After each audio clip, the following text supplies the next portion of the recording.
Welcome to The Big Picture. I'm your host, Larry Ragland. It is Monday night. Man, we got a lot of stuff to cover tonight.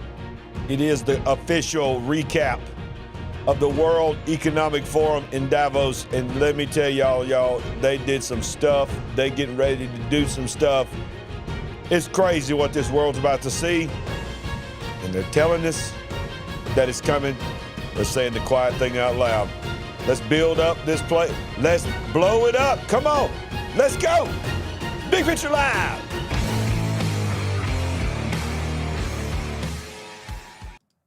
Oh, yes, it is the Big Picture Live. I am your host, Larry Ragland, and the Queen shall be coming in a little bit in just a few minutes. Had a few little technical difficulties here. What's new, okay? What's new? So we want to, first of all, encourage you to go to our website, LarryRagland.com, and consider becoming a partner with us and checking out everything that we got there. I'm going to show you the site there, but you're going to see an empty spot there where Sandy is. Like I said, we've had some technical difficulties. She'll be here in just a minute. Just go to LarryRagland.com. When you go there, you'll see our book. And I'll tell you what, this God is using our book to bless a lot of folks and around the world, and we're so thankful and humbled by it. If you have not got a copy of it yet, you can get paperback or hardcover by going to LarryRagland.com, LarryRagland.tv. When you get there, when you go to LarryRagland.tv, you'll see basically every show that we've ever done. You'll be able to access all of our YouTube channels and all of our YouTube shows, and you'll be able to see how you can partner with us. And I want to say this right off the bat. We had a few people saying that they have been sending a gift to this P.O. box, and it's been returned to you. I don't understand that. I can tell you that is the P.O. box number there. And so I'm going to ask them and try to figure out what's going on at our local post office here. But, hey, this is our government, our government at its finest.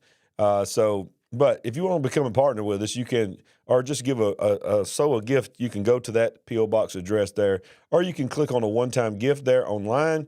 You can become a monthly partner. When you click Become a Monthly Partner, it's going to take you to this page here, and you'll be able to see different ways that you can partner with us, preset amounts.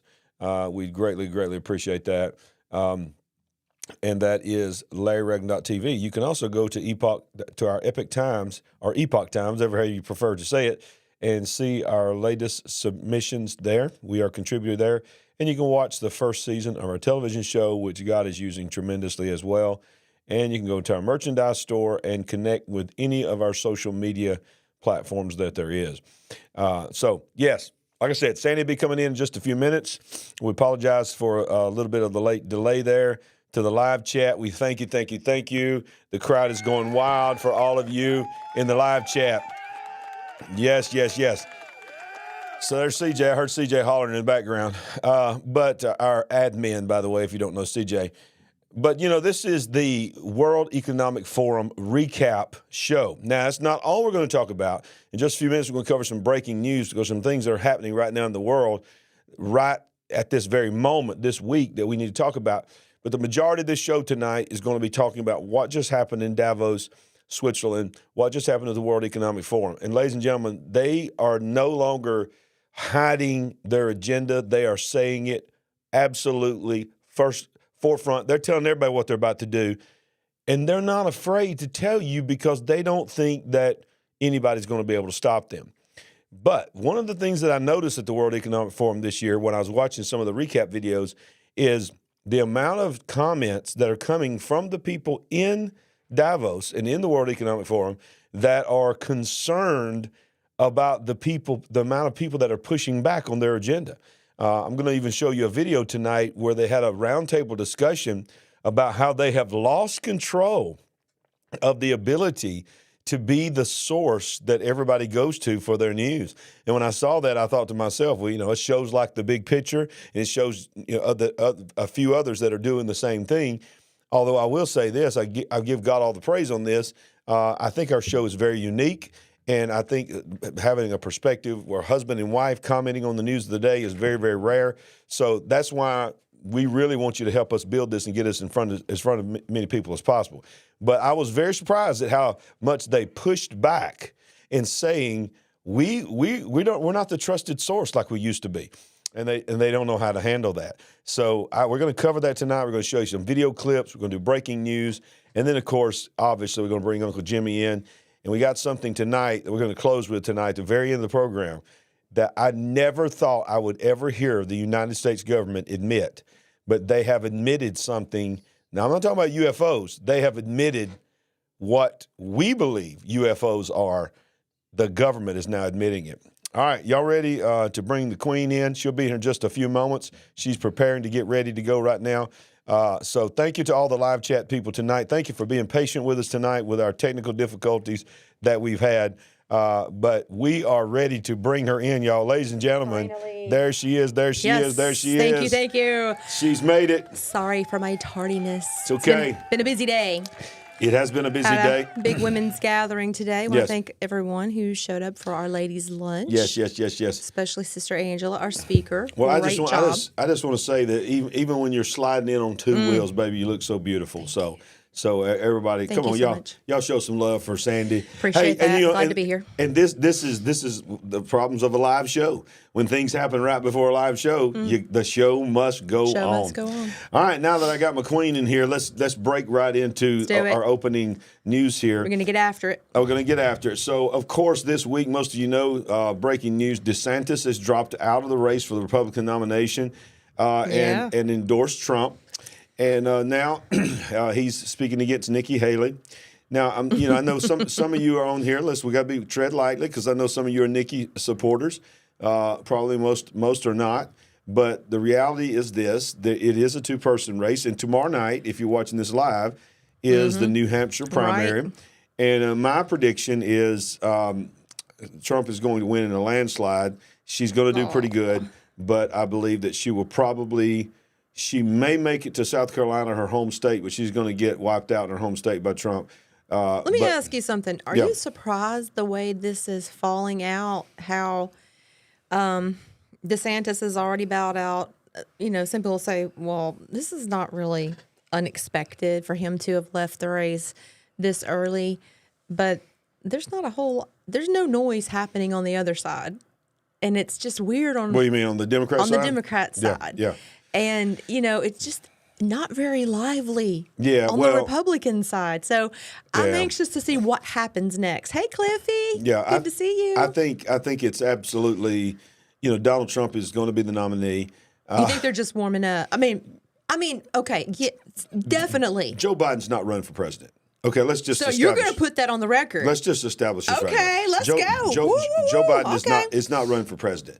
Now, all right. I'm not one of them guys that's on the YouTube that is emphatically saying I'm 100% right. I could be wrong, but I'm just telling you right now, Joe Biden is not running for president. Okay, if that does not happen, I won't be surprised. Yeah. But I'm a little surprised to hear you go ahead and just put that out there. It's over. On January the 22nd. Is that what this day is? Yeah.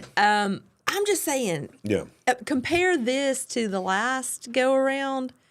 It feels really different, doesn't it? It does feel different, and it feels different because of what we're going to cover tonight with the World Economic Forum. Because they know what's coming. They know that the election is as big and chaotic as the election is going to be in 24. It will not be the headline of what's going on.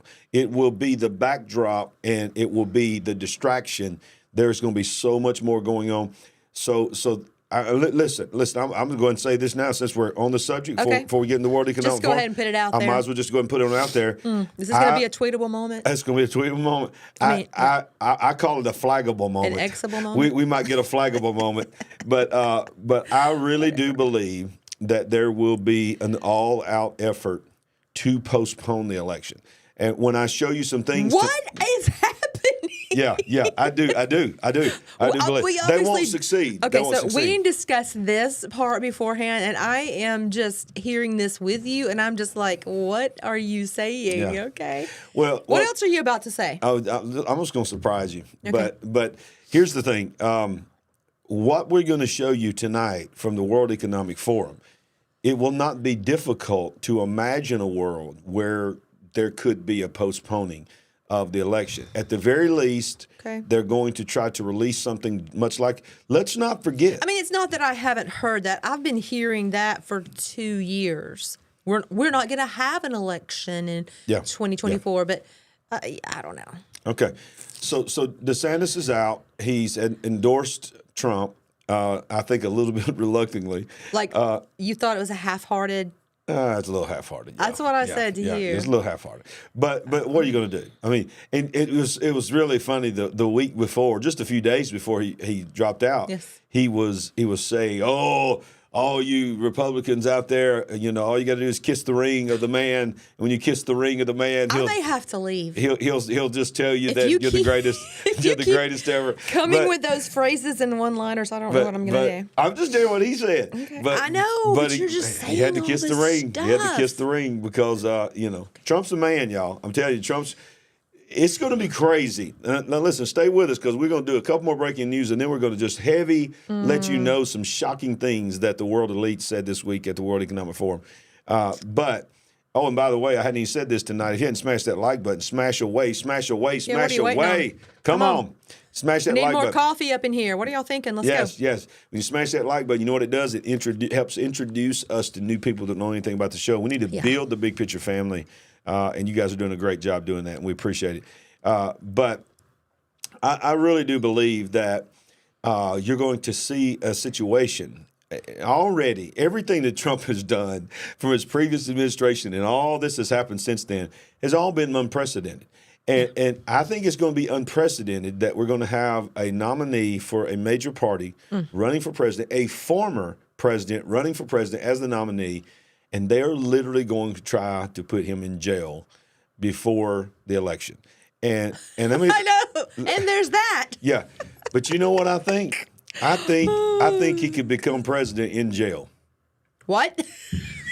I think he can. I think the people would put him goodness. would vote for him in jail. Somebody get a gurney and bring it in here for me. I'm not going to make it at this rate. Okay. I can't deal with all of.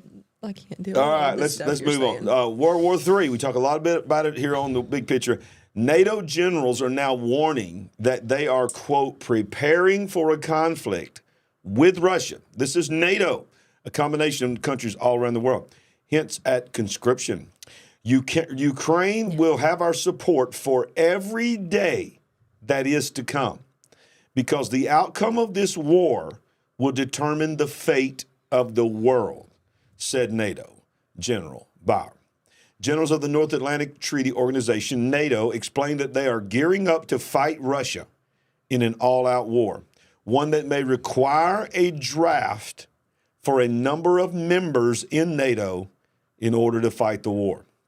This was explained during a press conference Thursday, January 18th. It goes on to say, Exercise Steadfast Defender 2024 will be the largest exercise in decades, with participation from approximately 90,000 forces from all 31 allies and our good partner, Sweden, which is the newest member that's about to come in NATO.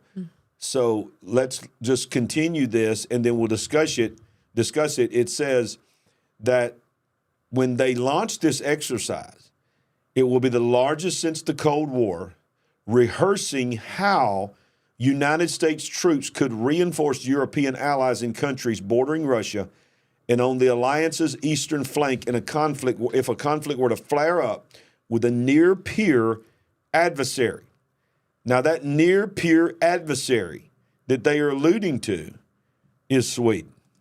Sweden's director of their military has told their country, prepare for war with Russia. And they are becoming a part of NATO. And I'm telling you, people laugh and people smirk when we say World War III. Yeah. World War III is not coming. It is already here. Wow. It is skirmishes around the world. And the reason people don't, because when we watch historical movies, Sandy, documentaries, we see wars that are not fought like that anymore. Right. So therefore, because we don't see soldiers storming the beaches of Normandy on camera, we think we're not in a world war. But we are in a world war, because a world war includes drone attacks, includes cyber attacks, includes all kinds of things that could be going on that we don't know anything about. Or maybe if you're even another country, not the United States of America, okay, well, it's not here in my country, it's not come to our border, so it can't be. Well, I agree with you. All the facets you just talked about, things that weren't even reality back in the last World War, are happening, are going on. Yeah. Certainly, we've always had intelligence. Even back into the ancient times, there was intelligence. There were spies in the camp, reporting back. But it goes so far beyond that in our day and age. It does. And we talk about China and we talk about Russia, but the last few weeks we've been reminding people, don't forget about Little Kim. Because I want to show you this right here. And we've talked about this, or at least touched briefly on it, about his level of intelligence. Okay, we call him Little Nicky and Rocket Man and, say he's just a madman on the loose. But what I hear is he's actually quite brilliant. And he actually is quite accomplished in science fields and in understanding. He loves American culture. Not just that, but he is highly intelligent. I've heard that. Yeah. And understands about physics and, all this advanced stuff. So he's not just a madman on the loose. He supposedly, according to some, is a very intelligent. He probably not. I hear you laughing at CJ. Behave, CJ. He probably was well versed in all world cultures.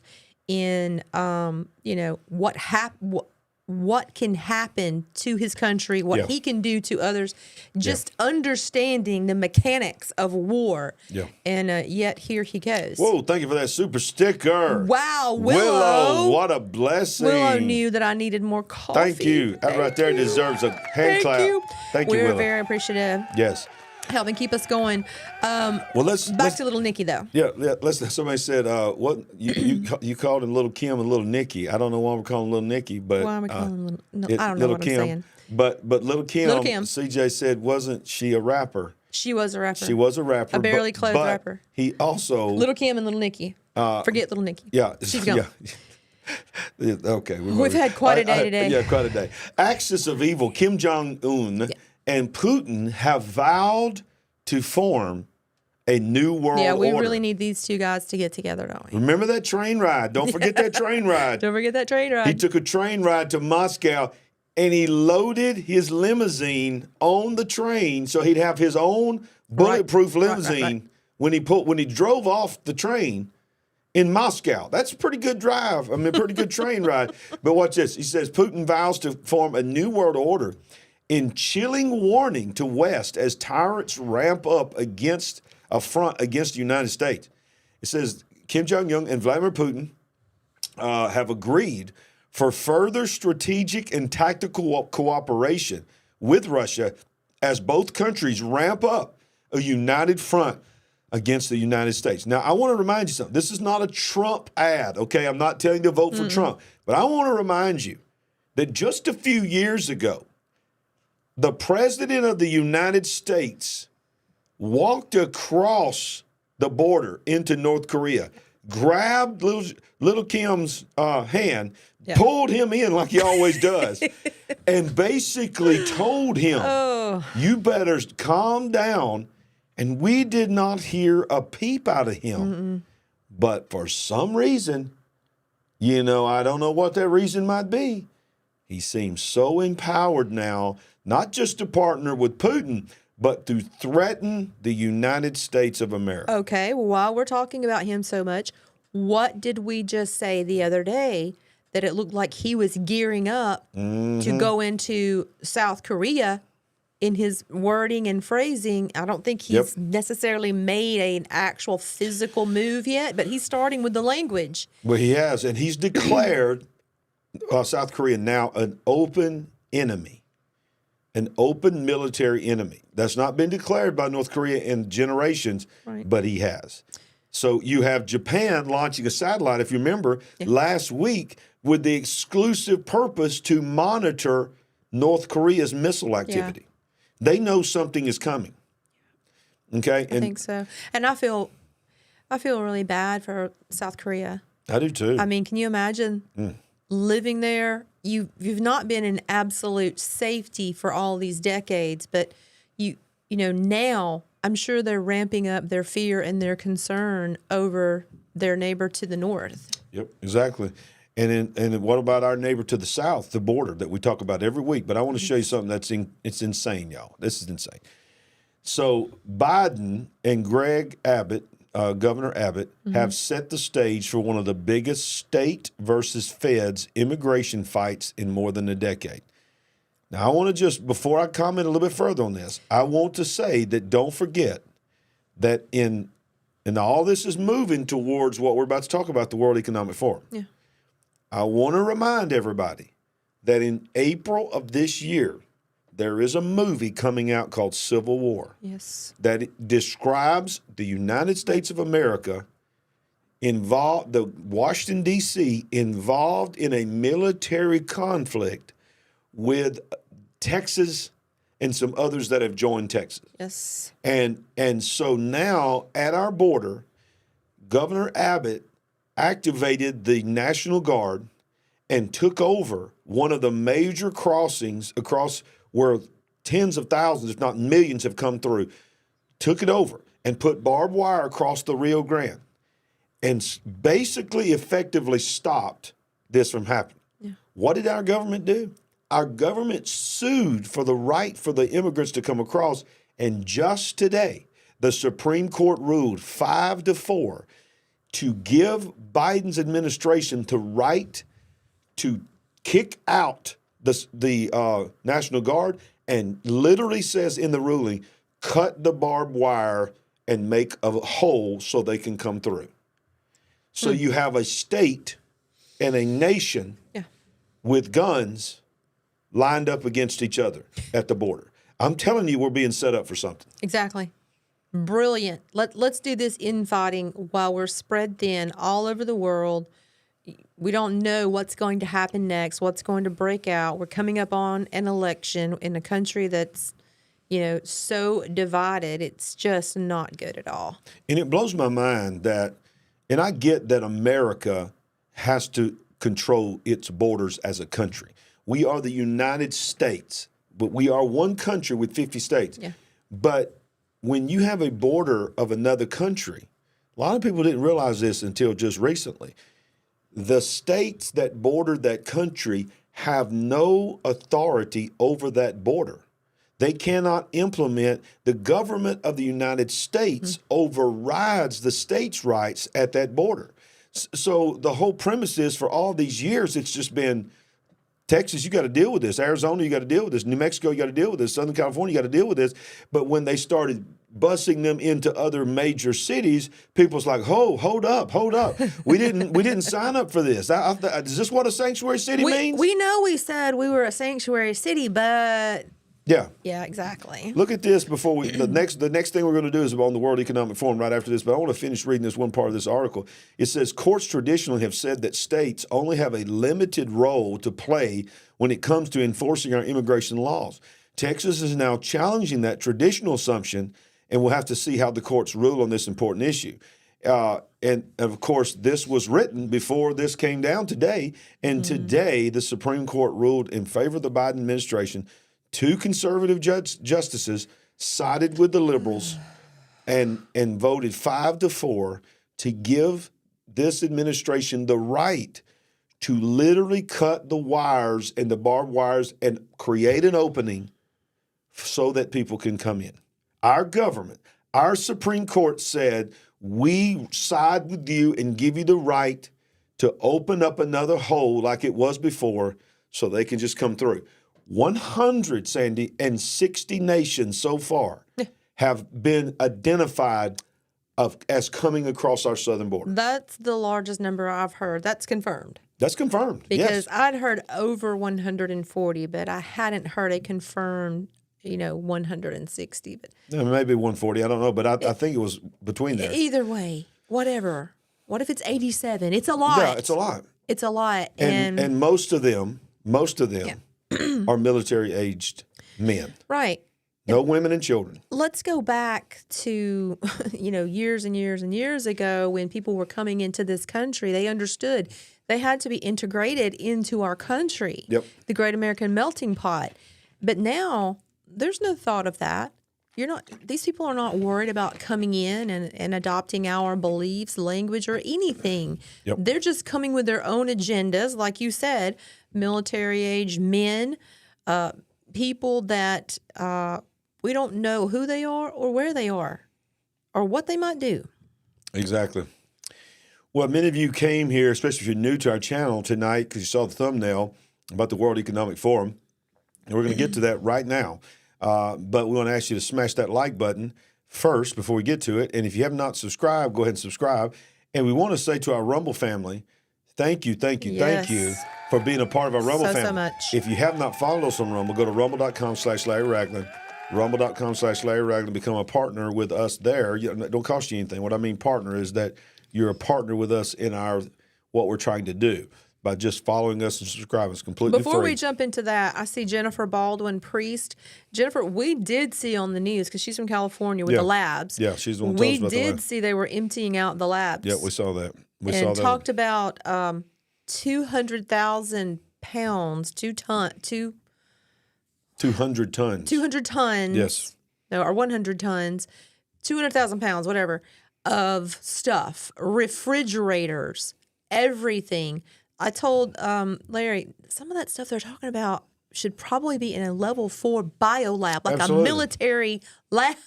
And just Crazy. think, this secret Chinese lab that was found in California that we're talking about, the only reason we even know about it and it got revealed is an inspector was inspecting a building and saw a garden hose sticking out of a concrete wall and knew that didn't meet code and saw water dripping from it.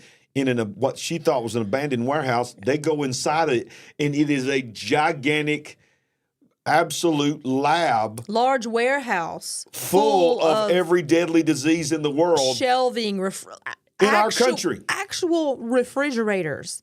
Not any kind of laboratory, just regular refrigerators. Yeah. And supposedly they're clearing it out. And this is not a racial statement, but everybody in the place that was running it was Chinese, spoke Chinese. Guess how they got there probably? They came across that southern border. I'm telling you, if there's one secret lab, there's another secret lab. Remember the secret police departments? Yes. They had secret Chinese police departments that was ran by the Chinese communist governments that was searching out Chinese dissidents that had left and was arresting, according to Chinese law, was arresting them and charging them with Chinese crimes on American soil.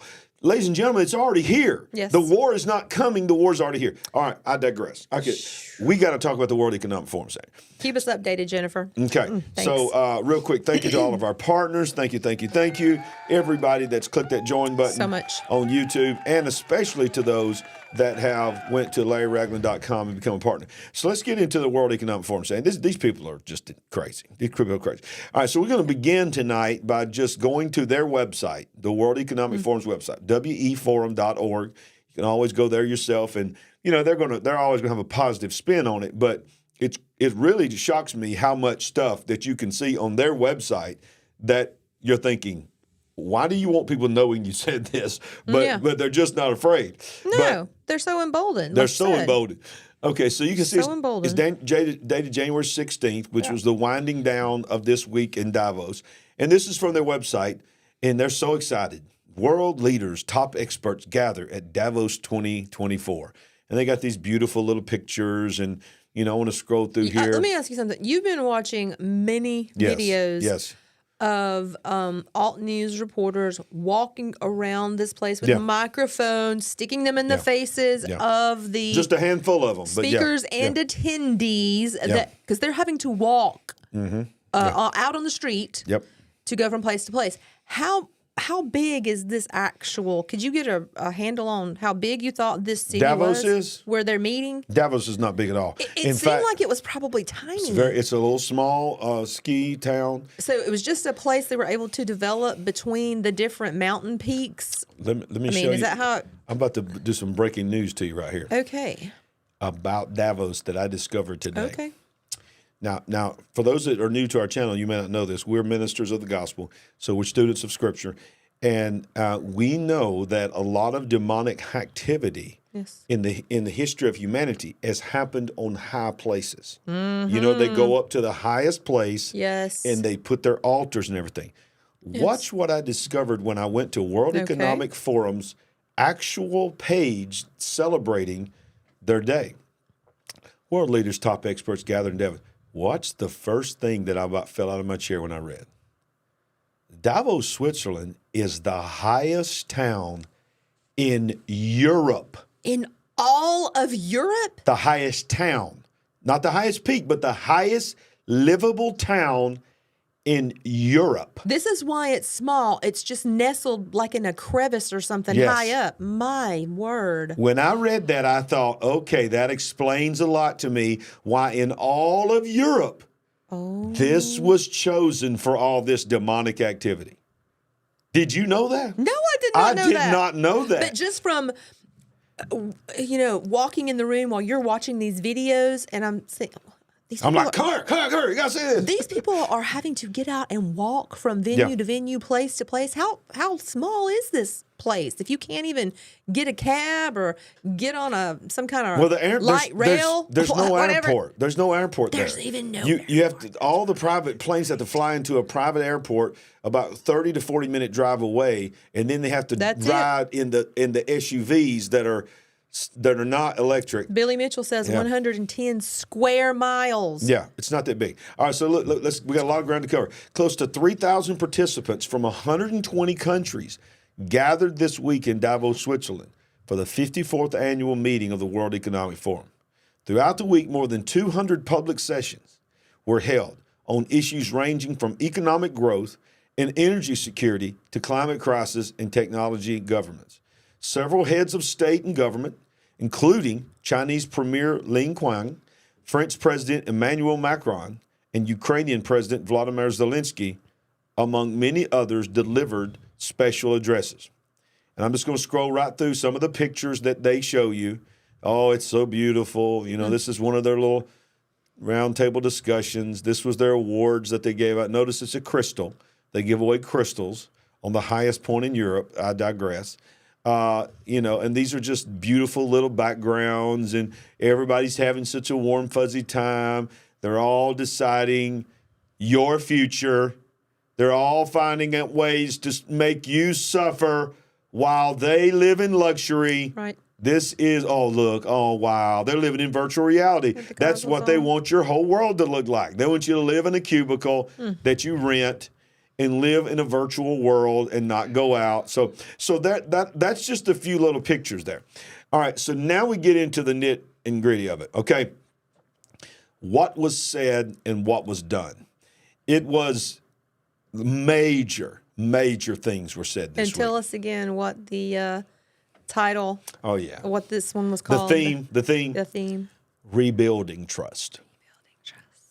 Well, rebuilding trust by further telling us of what they're going to do to us. Yeah.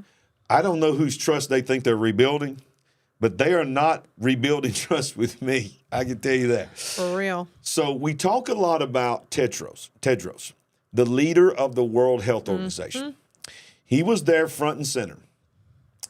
Tedros was there to pitch the pandemic treaty that here on the big picture we have talked extensively about. Yes, and that we have until May of this year. May of this year is the vote. Yeah.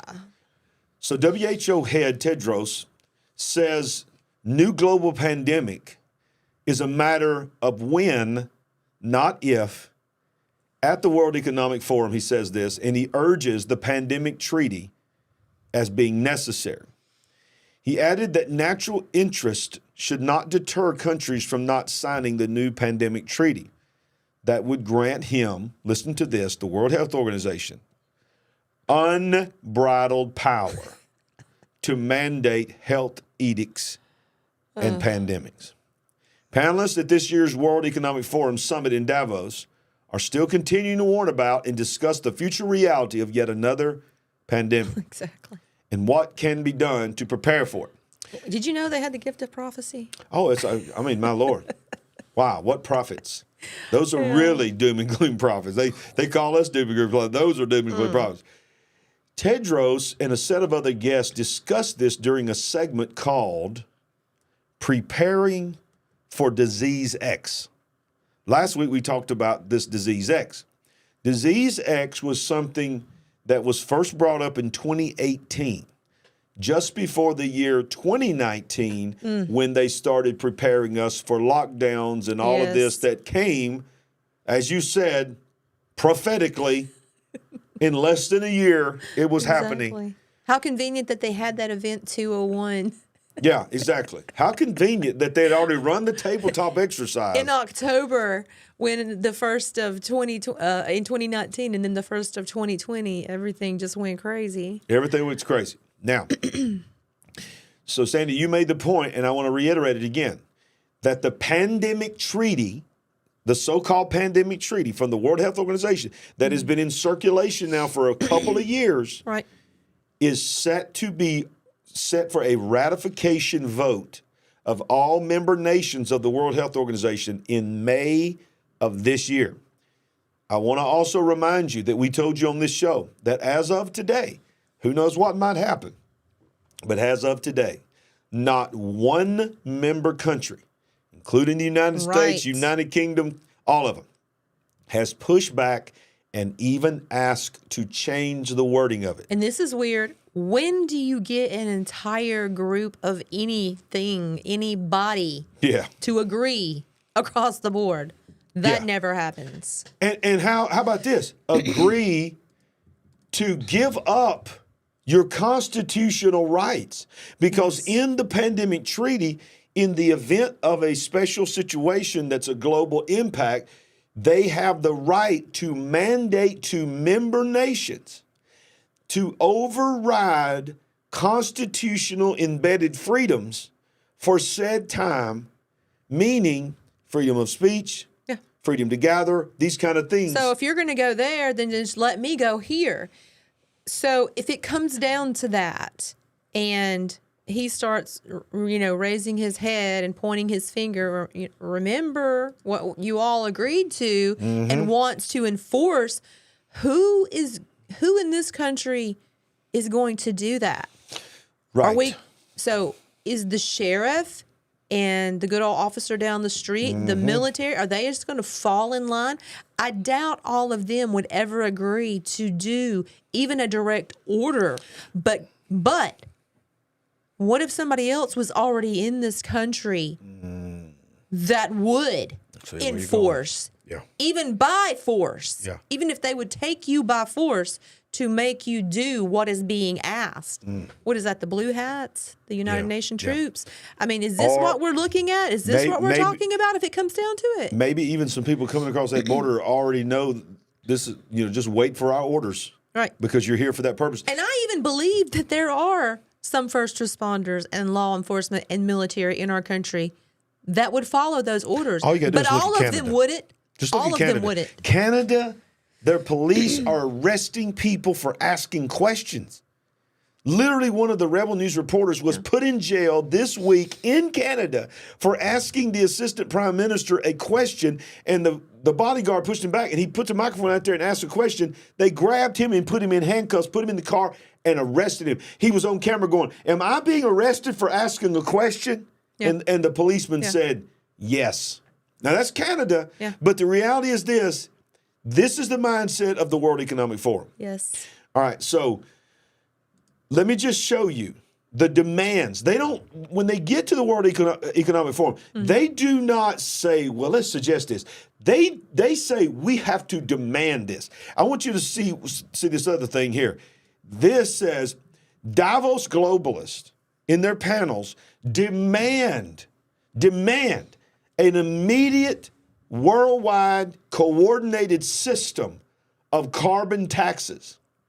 They are literally saying to those nations that came, and I showed you how many nations came, the climate change agenda can only be fully if international carbon taxes are implemented on the global population. Saudi Arabian Finance Minister Mohammed Al-Jadaan proclaimed at the World Economic Forum this week. During this panel discussion at the ski resort in Davos, he argued that in order to solve the supposed climate crisis, a global carbon tax would be required. There is no realistic solution to the climate transition that does not involve a globally coordinated system of carbon taxes. Not one person pushed back, received a standing ovation. I'm telling you, this is not conspiracy theory. Yeah. This little town in Davos, Switzerland, which now we know, crazy, is the highest livable town, settled town in all of Europe, not Switzerland. Not get over that. All of Europe. It makes sense. Why did we not know that before now? And you did a whole show basically on CERN. Yeah. And most people on watching this channel have probably seen it. If not, you need to go see it. But have we talked about at length that CERN, I believe, is located on the border of Switzerland and France? In France, yes. Right there. Yeah. And, there's an ancient god called Cernunnos, and that's a whole other different show. In the same little country. In the same little country. And I didn't have time to verify this, but I'm gonna go back and verify the elevation of CERN. We should. I would be not shocked, but I would not be surprised, I should say, if Davos was the highest and CERN was almost the lowest. Stop it. Wouldn't that be amazing? That'd be crazy. Inquiring minds want to know. Who said that in a long time? I'm mistaking myself. So let's continue. By the way, we're about to show you in their own words. We're going to show you video of them saying it themselves. I don't even have to talk about it. We're just going to play it, and you're going to let you hear them say these words. World Economic Forum panelists think it's good. They literally say it's good that people can't afford electricity and basic living standards because that's helping. And this is before the carbon taxes. It's before the carbon taxes. So they literally said it's really a good thing. Oh, boy. Because it's helping the carbon go down because people can't run their heat and they can't run their air and they can't afford gas to go to town. It's really a good thing. So John Scott, head of sustainability of Zurich Insurance Group, recently indicated that people's growing issues with paying for basic necessities is actually, in some ways, good, as it helps with achieving harmony in meeting global decarbonization goals. Scott explained this during a forum discussing the World Economic Forum's recently published Global Risks Report on January 10th.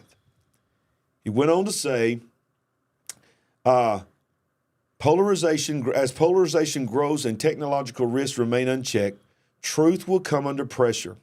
During the Q&A session, he says, I think it's just a reality that the world just doesn't get organized by international cooperation anymore. It's fragmented. It's a flux. So we talked about the cost of living crisis. Most people's electricity bills are so high that they're desperately trying to find some other ways of getting off the grid and removing themselves from the cost of purchasing electricity. So I think it's these kind of things that, it gives us some hope and optimism, actually, that we can deal with some of the global risks when we see the global cooperation at an international level not really working so well. Let me rephrase that in Alabama terms. Mm-hmm. Folks can't pay their bills. Yeah. They're freezing to death. They can't go anywhere, and they can't afford their groceries. Hey, there's a silver lining to that. That's really good because the fact that they can't use their electricity, the power's getting turned off, and when the power's getting turned off, no coal is being burned, and they can't go anywhere. That means the gasoline ain't being used. I'm telling you right now, we're winning this fight against the climate. Do you see how stupid some of these people are? Did I just call somebody stupid? Oh, yes, you did. Well, their actual intentions are coming out, whether they want them to or they just can't control it anymore. They don't even realize. Some of them may not realize what they're saying. Some of them may realize what they're saying and actually desire to say even more. Either way, you're not dying fast enough for them. Oh, yeah. You said it. I hate to even think about what next year's meeting and conference will entail, what they'll get ready to say for that one. But especially if a certain orange man that's in the White House. But I'm speaking specifically on this language about, hey, we need to take things away from you faster, more and faster. How much longer till they say, look, some of you, you're just too much of a tax and too much of a burden on this planet. Some of you who were already thinking about checking out, we've got ways to help you do that. Canada's leading that. I know. It's terrible. It's disgusting. One of the leading causes of death in certain age groups in Canada is government-assisted ending of life. And I feel bad for them. I think God will have a lot to say about that. Yeah, I do too. When you don't value life, the most precious thing. Sandy, speaking of God, the largest Christian organization in the world is the Catholic Church, and leading that is the Pope. Yes. So let's get some advice from the Pope when it comes to the World Economic Forum. Pope Francis this week praises Klaus Schwab, calls him by name, and praises the World Economic Forum for the work that they're doing to build a better world. This is the Pope. With these sentiments, I offer my prayerful good wishes for the deliberations of the forum, and upon all taking part, I willingly invoke an abundance of divine blessings. This was an official letter from the Vatican delivered on the opening ceremony day. This year's annual meeting of the World Economic Forum takes place in a very troubling climate, blah, blah, blah. And they go on to say, he talks about wars and all this, and he says the people that are gathering there, they're gathering there to tackle the climate, they're there to tackle hunger, they're there to tackle war. So I just want you to know that the Pope is blessing you, Sir Klaus Schwab. I'm telling you right now. It's very disturbing. I'm not anti-Catholic. I have a lot of Catholic friends, but I'm going to tell you something right now. Somebody needs to bow up and tell that Pope. It's not right. This ain't your place. Stay in your lane, brother. Klaus Schwab ain't got nothing. He ain't got no Jesus in his mind, okay? Do you understand who Klaus Schwab is? He is not promoting a godly agenda. No. But, this is not the first time that this Pope has spoken out on something and gone in a direction where you would think, why is he having his opinion that way? Why is he supporting this? This is just the way this Pope is, very liberal. I'm just going to say, very liberal. Nope to the Pope. Okay. I saw that somewhere. I wanted people to think I thought it up. They can read it there in front of them. I give Billy credit. Thank you, Billy. Billy, you give me source information all the time, so I give you credit. But don't go anywhere because we're going to show you a couple more news articles, and then we're going to play a video. And we're going to show you about 5 different video clips that's going to blow your mind. That they sat in a room with thousands, hundreds of people, live streaming around the world. Yes. And openly said this stuff. It's crazy. All right, so World Economic founder, President Brinde, says, quote, this is a guy, by the way, we are on the way to there it is, New World Order. We've heard that before, haven't we? What are we able to keep on the positive side from the old order to bring in a new world order, he asked. Now, part of the video that I'm going to show you is this. You're going to see this interaction, so I'm not going to read all of this. You're going to see this guy ask the question, I can't think of his name right, Jake Sullivan, which is currently working for this administration, United States National Security Advisor, and ask the question, do you think we'll basically ever achieve a new world order? And his response is unbelievable, that the United States government National Security Advisor would say what he said when it comes to that, openly in a place called World Economic Forum. So I want to give you the little article there to prepare you for the video that's coming, because he will give his response on that video. And also on that video, Sandy, is this. You will hear, I want to show you the news article, and then you will be able to identify it, because right after this one is the video. The Wall Street Journal editor-in-chief was in a discussion that you're about to see, and it was a beautiful moment to hear her admit, and she didn't like to admit it, to the Davos elites, we no longer own the news. Yep. Thanks to the internet and shrinking press freedoms, legacy media outlets no longer have a monopoly on information and narratives. Listen to what was said here.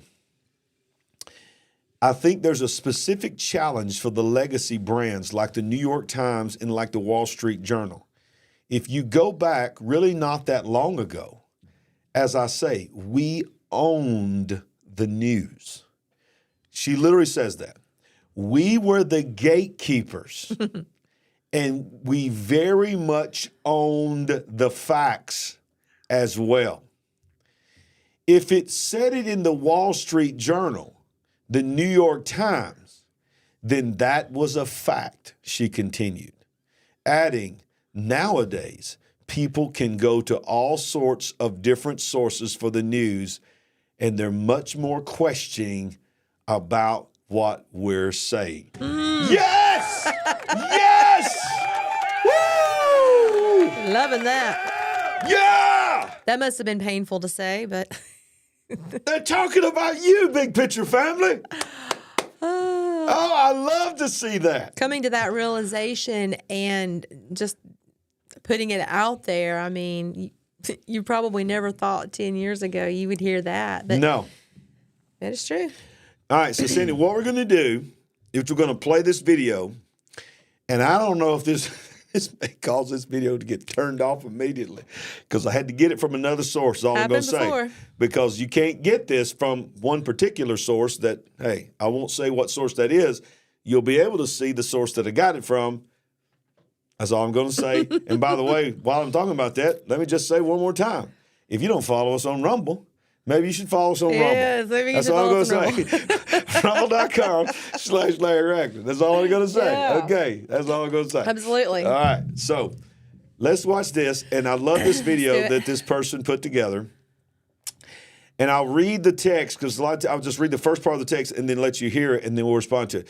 So Nikki Farahanay she is a futurist and a legal ethicist. That girl's name ain't Farahanay. What is it? Farahanay? It's Farahanay. Farahanay?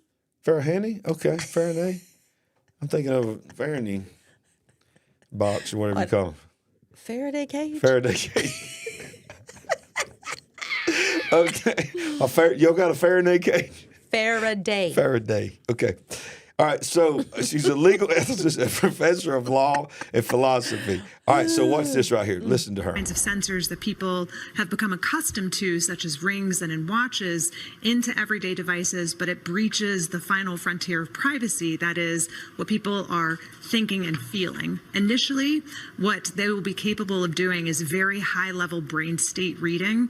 Things like, are you tired? Are you paying attention? Is your mind wandering? Are you happy or sad? They maybe enable interaction like up, down, left, right. Do you need to go to the bathroom? You've got indigestion.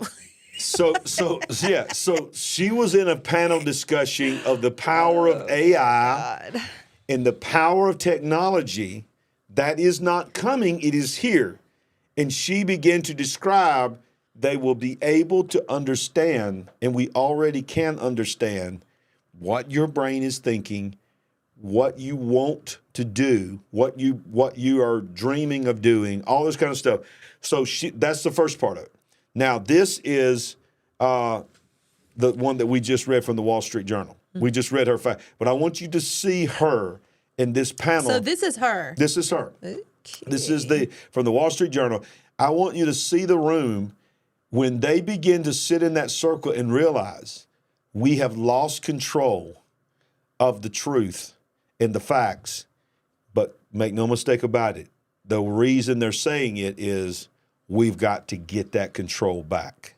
Listen to this. Really not that long ago, as I say, we owned the news. We were the gatekeepers, and we very much owned the facts as well. If it said it in the Wall Street Journal, the New York Times, then that was a fact. Nowadays, people can go to all sorts of different sources for the news, and they're much more questioning about what we're saying.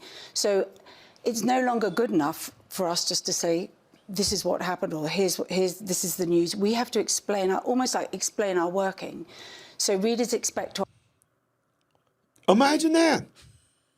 So you can't just say one anonymous source said.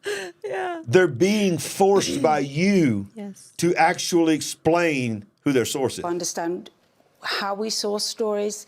They want to know how we go about getting stories. We have to sort of lift the bonnet, as it were, and in a way that newspapers aren't used to doing, and explain to people what we're doing. We need to be much more transparent about how we go about collecting the news.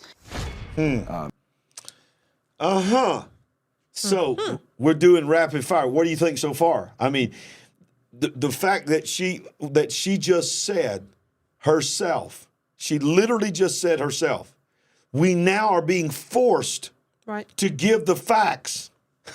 From these red pillars? Yeah. These people that are waking forcing up, us to tell us. They're not taking it anymore on face value.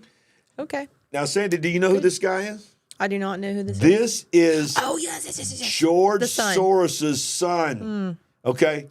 And he just this week tweeted out an allusion to a bullet in a bullet hole in President Trump. And many people are saying that he was subliminally calling for the attempt on his life from his ex account this week. And this is him discussing his agenda. This is, you hear about Soros? Which, by the way, Sandy, did you see the video? And I'm going to come right back to that. And I should have had this video. Did you see the video of George Soros when he was trying? Is his name George Soros? George Soros. George Soros, when he was reading a statement to Klaus Schwab on the opening. Many people believe he had a mini stroke while he was doing it. And I'm not making fun. No. But he was reading and he went. Oh my goodness. And he couldn't stop doing that. I had not seen or heard that at all. He hit the microphone and all this. That was this week. No, I did not know that. This is his son at the World Economic Forum. We just heard this point about untrustworthy people, and we talked about things in the United States like checks and balances, which aren't written anywhere but are customs. And one man, Donald Trump, literally came in and just took that all away. Listen to what he just said. I don't care if you hate Donald Trump. He literally just said, as a narrative, nobody pushed back. Donald Trump single-handedly came in one term and did away with checks and balances between the three parties of government. Just go ahead and, after she said we're now being fact-checked, he just throws another whopper out there. Just that somehow he now did away with the Supreme Court, did away with Congress. And they're all sitting there. Yeah, that's like, you're right. Such a powerful point. But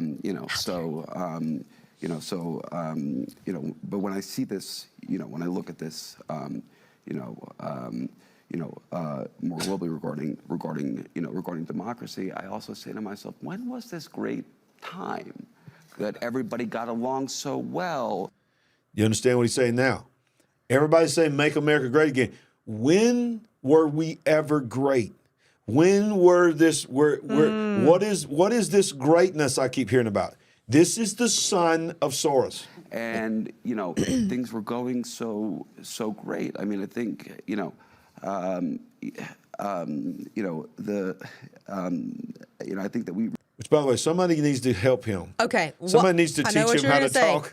While you're on him, you sent me a video to watch and prep for tonight. And one of these people, I was listening, I wasn't watching. So many ums and ahs and ahs and I'm like, this is horrible. It's horrible. It was worse than this guy. Somebody needs to teach these people how to talk. Yeah. Do they feel, maybe there's a sense of guilt. I don't know if they're trying to find their words or their thoughts, but it's like they cannot even talk. Yeah, exactly. Ridiculous. It is really have to be careful here in this nostalgia for a time for a time past, because a lot of the reactions we're seeing in society are actually reactions to positive things like like equality for women, and greater diversity, which come with backlash. When I started. All right.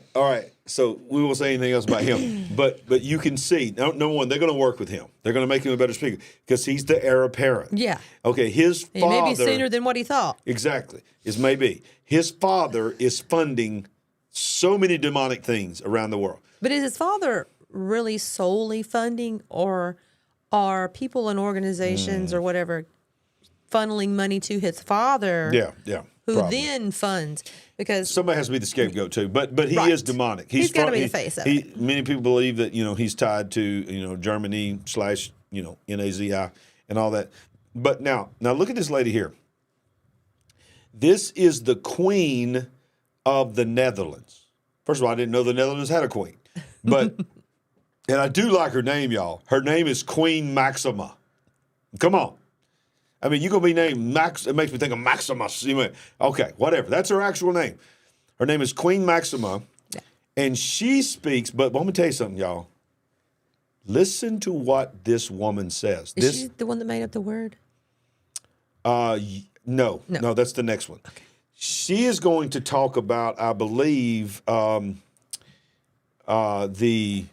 passport, the digital passports. I'm not sure, but she speaks on behalf of Europe. This is the European mindset. Listen to the Queen of the Netherlands. This job, there were actually very little countries in Africa or Latin America that had one ubiquitous type of ID, and certainly that it was digital, and certainly that was biometric. And we've really worked with all our partners to actually help that being, to grow this. And the interesting part of it is that, yes, it is very necessary for financial services, but not only. Sure. It's also good for school enrollment.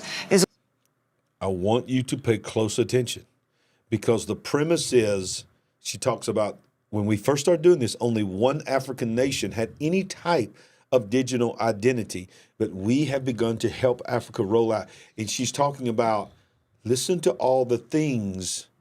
I'm going to back it up just a second so you can hear that again. All the things that she says. And when she says this, what she's meaning is, this is what we're about to do. It's also good. The interesting part of it is that, yes, it is very necessary for financial services, but not only. Sure. It's also good for school enrollment. It's also good for health, who actually got a vaccination or not. It's very good to get your subsidies, from the government. As a politician, Like your UBI, your Universal Basic Income? Is that Or what your you're welfare, or your food stamps. But did you catch how she just threw in there? It's also good to know whether that person has got their vaccination or not. So she's I saying, didn't like what she said. She was talking about your child's school school enrollment. That means I like that. your child, according to the government, cannot be educated without this digital footprint. There's a lot of parents would say, that's one good reason for me not to get a digital footprint, because I don't want the government educating my children anymore. But just in that rapid fire there, what she was telling you at the World Economic Forum, as the Queen of the Netherlands, a part of Europe, saying our agenda is to digitize everything. And what do we tell you on the big picture? The reason they want digital everything is because it is Programmable and controllable. Programmable and controllable. Here's the bottom line.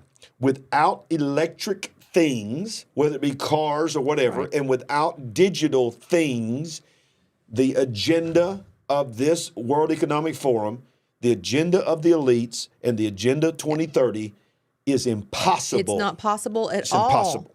But with all of this connectivity and this control, they have the vehicles they need to succeed and to accomplish the things that they want to accomplish. Because if it's digital, it can be turned on and it can be turned off.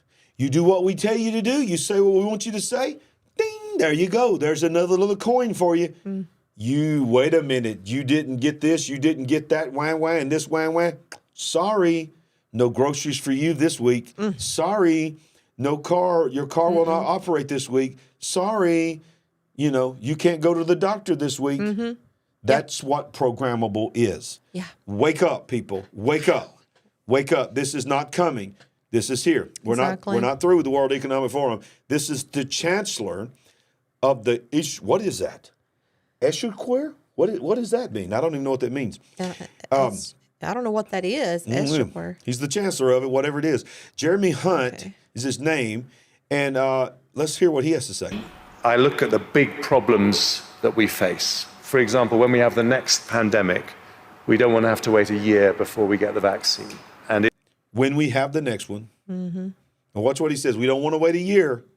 How long do you think we should be ready to have one once the next wah comes? if AI can shrink the time it takes to get that vaccine to a month, then that is a massive step forward for humanity. Hold up. For the control of humanity. Did you understand what he just said, Zandy? He literally said, when the next one comes, we will let AI create the wah jab and push it out Because they're so much smarter than us, and they know. in less than a month. Yeah. That is scary.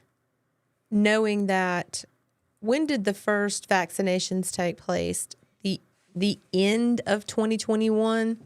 I think very few, if any, people were able to get it at the end of 2021. But then when, am I saying that right? I don't know. But the first of 2020, the end of 2020, the first of 2021, that's when it really started rolling out en masse. And look how long that was. And now he's saying 1 month. 1 month, designed by AI. There's nothing could go wrong with that. If AI is already thinking about taking over humanity, Yes. there's no way AI could own their, when it finally can think like a human brain, there's no way AI would ever say, hey, this is a great opportunity for us to insert something in there where we can digitize humanity. So let's break this down. And turn them off. So we're 3 years from when the last vaccinations started their first ever rollout, basically. Yep. So the first of 2021. This is the first of 2024. Just in 3 years later, after it took a year basically to develop that vaccine, now we're saying we can get it down to a month for AI to develop this. I don't know how long it would take to mass produce and start moving this into the cities for distribution, but that's quite an advancement. Yeah. And I just saw in the live chat that somebody pointed this out. I did see this, and I didn't get a chance to put it in tonight's show. I will do it for next week. But Samsung is releasing an AI phone. Their phone is going to be able to generate AI images on the phone, fake images on the phone. What you used to and now currently have to go to a website and type in certain things for the AI to generate it, it's now already made its way to the phone. So basically, it's called an AI phone with AI built into it to generate images. I'm telling you all, this is accelerate.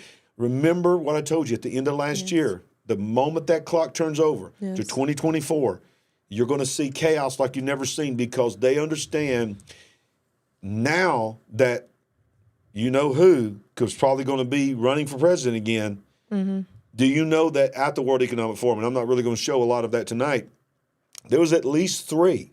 I know of at least 3 roundtable discussions in the main hall where they discussed what will we do if he becomes president? How will we stop him from stopping us? You told me that. I didn't watch it myself, but wow. They're openly saying they think he will stop what they got going. How are we going to stop him from stopping us? They are planning that. They planned that this year at the World Economic Forum. Let's watch a little bit more of this video, and then we'll move on. order to have better prepared and to address the disease This X. is Tedros. This is Tedros talking about the World Health Organization pandemic treaty. Is the pandemic agreement. The pandemic agreement can bring all the experience, all the challenges that we have faced, and all the solutions into one. And that agreement can help us to prepare for the future in a better way, because this is about a common enemy. And without a shared response, starting from the preparedness, we will face the same problem as COVID. And deadline for the pandemic agreement is May 2024, and member states are negotiating. This is between countries, and I hope they will deliver this pandemic agreement by that time, on the deadline, because if this generation cannot do it, we're the lived community, we have the first-hand experience, I don't think incoming generation, the next generation will do it. All right, we got to comment on this. We got to explain what he just said. They literally know if we don't get it done now, we'll never get it done. What the World Health Organization director at the World Economic Forum just said, and they all clapped to him, is that we are a generation that has experienced a global wah-wah. Yes. And for the new people, they always ask, what is wah-wah? I think I can say it, and at least at this point, it's the word that we came up for the pandemic. But he said, if we have people that just went through what he was saying, what I forced you all to go through, Right. and you all had to experience it, if we can't come together and ratify this pandemic agreement, is what he's calling it, but it's a treaty, to give the World Health Organization unlimited power during the event of a wah-wah, then he said the next generation will never do it. Do you know it's not just because I read between the lines. It wasn't just him saying the next generation won't have this experience. I think he knows that even this generation that went through it is rising up and saying, no more. We're not doing this again. And they're going to teach their kids, Right. Listen, if they ever try to do this, and I'm gone, you remember the words of your daddy. You remember what your mama told you. Yes. Don't agree to it. Wow. Great word. Couldn't agree more. Well, thank you. You're talking about those folks getting red pilled. Yep.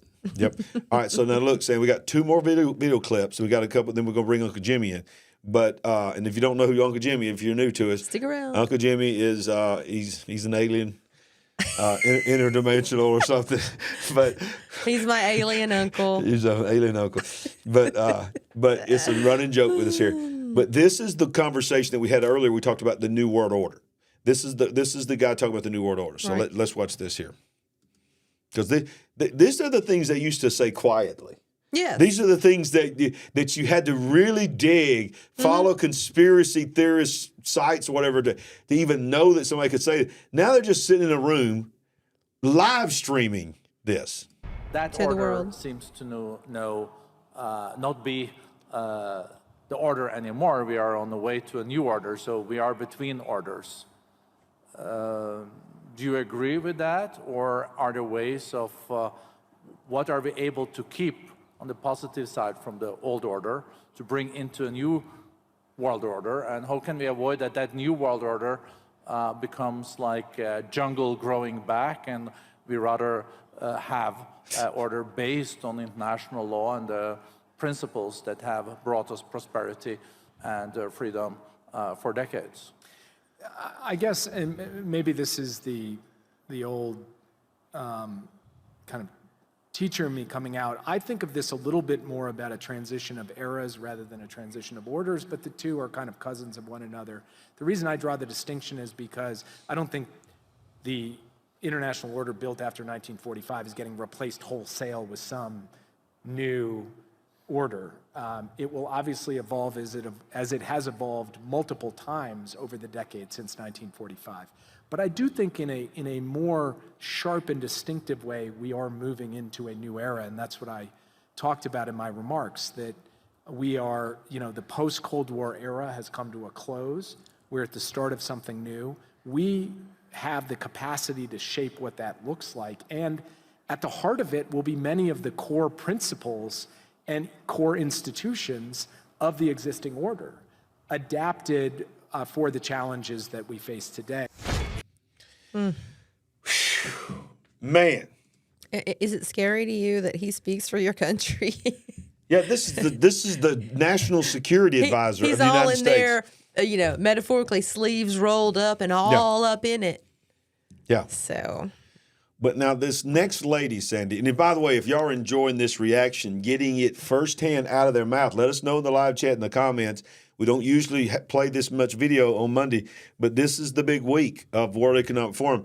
And I could have just told you this, but I think it's a lot more effective for you to see them saying it. We need to see the players, the characters. We need to hear their voices and see their body language and demeanor. Yeah. And by the way, if you're watching this live, this Thursday night, Mark Carell, who's one of the best end-time Bible teachers in the world, really, will be here with us. He will be breaking down the events, and we will talk about a lot of this with him. Nobody can really talk about it like Pastor Mark. So he'll be here Thursday night at 7 o'clock. So excited to very, very excited. Have him returning. What a gift and joy. And by the way, if you follow Joseph Z, I'll be a guest on Joseph Z's program, be coming up really soon. We're recording that this week. And we're going to be talking a lot about these issues with Joseph Z. Like I said, I'll be a guest on his show, and we'll share that when it comes. But now this is the lady you were asking about earlier. This is Jojo Mehta. She's the founder of, and we make a lot of words up here, okay? We make up our own words. We do. We have our own running list of words. Give me my list real quick. Give me my list. Here is your list of words. This is the running list of words that I've made up live on the air. That my God operates in alpha and omegism. Omegism is now a word. When we really want to say something and beat the algorithm, we talk in cough talk. Cough talk. It's called cough talk. And now instead of a triple-demic, because there's another thing coming, I now invented a word called a quad-demic. We are going to experience a quad-demic. Yes. And pertinent to tonight is all these people operate in WEFism. The WEFisms. WEFism. These are WEFistic. Oh, I just made another one. Oh my! Where's my? Write it down. WEFistic. What? Okay. WEFistic. These are WEFistic principles. WEFistic principles. This lady is a profound WEFistic, and she is the founder of, and she's made up a new word. I'm just going to call them all the WEFers. How about that? You bunch of heifers and WEFers. All right, so I didn't say that. You said that. Yeah. But this lady has invented a new word, and you're going to hear this word. You've heard of genocide, which is the elimination of a generation of people. This was actually a discussion at the World Economic Forum. This was called the discussion of ecocide.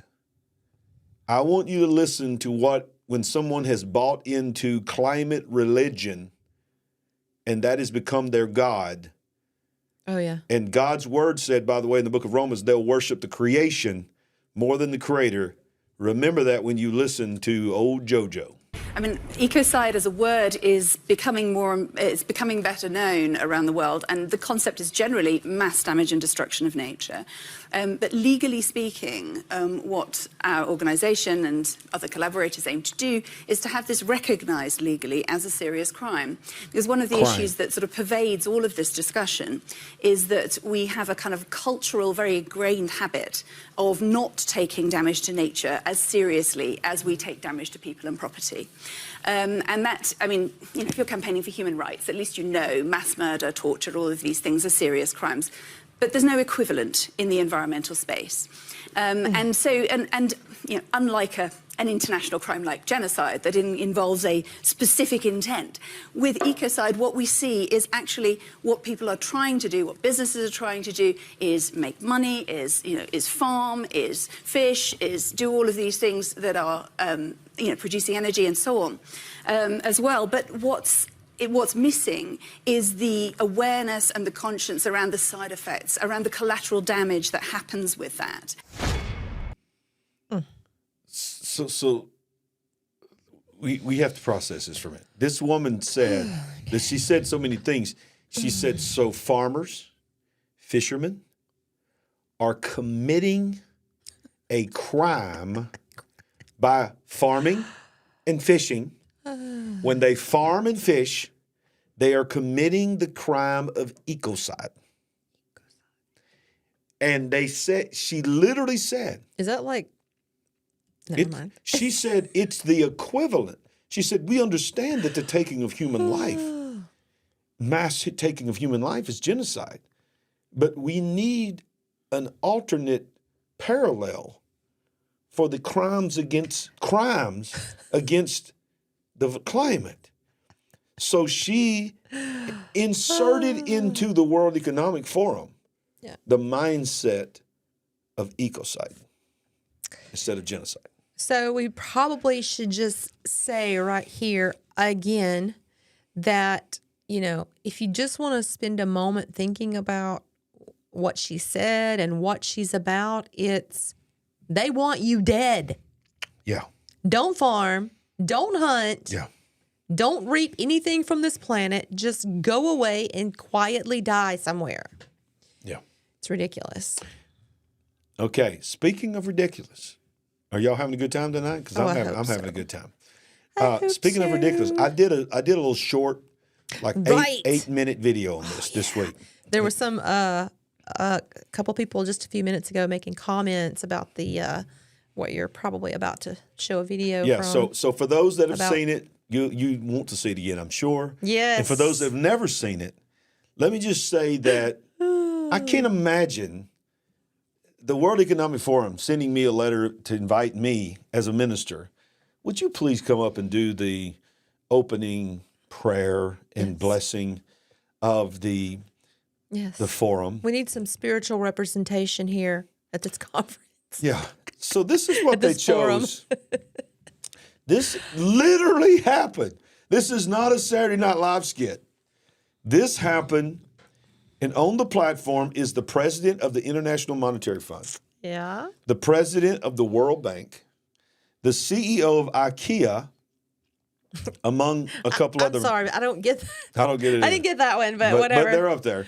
So this is a shaman witch doctor spitting in the face of the forum. Yeah. I think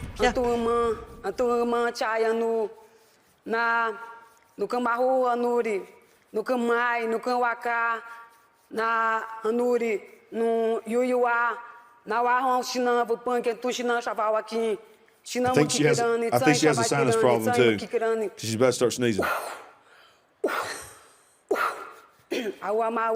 She coughed.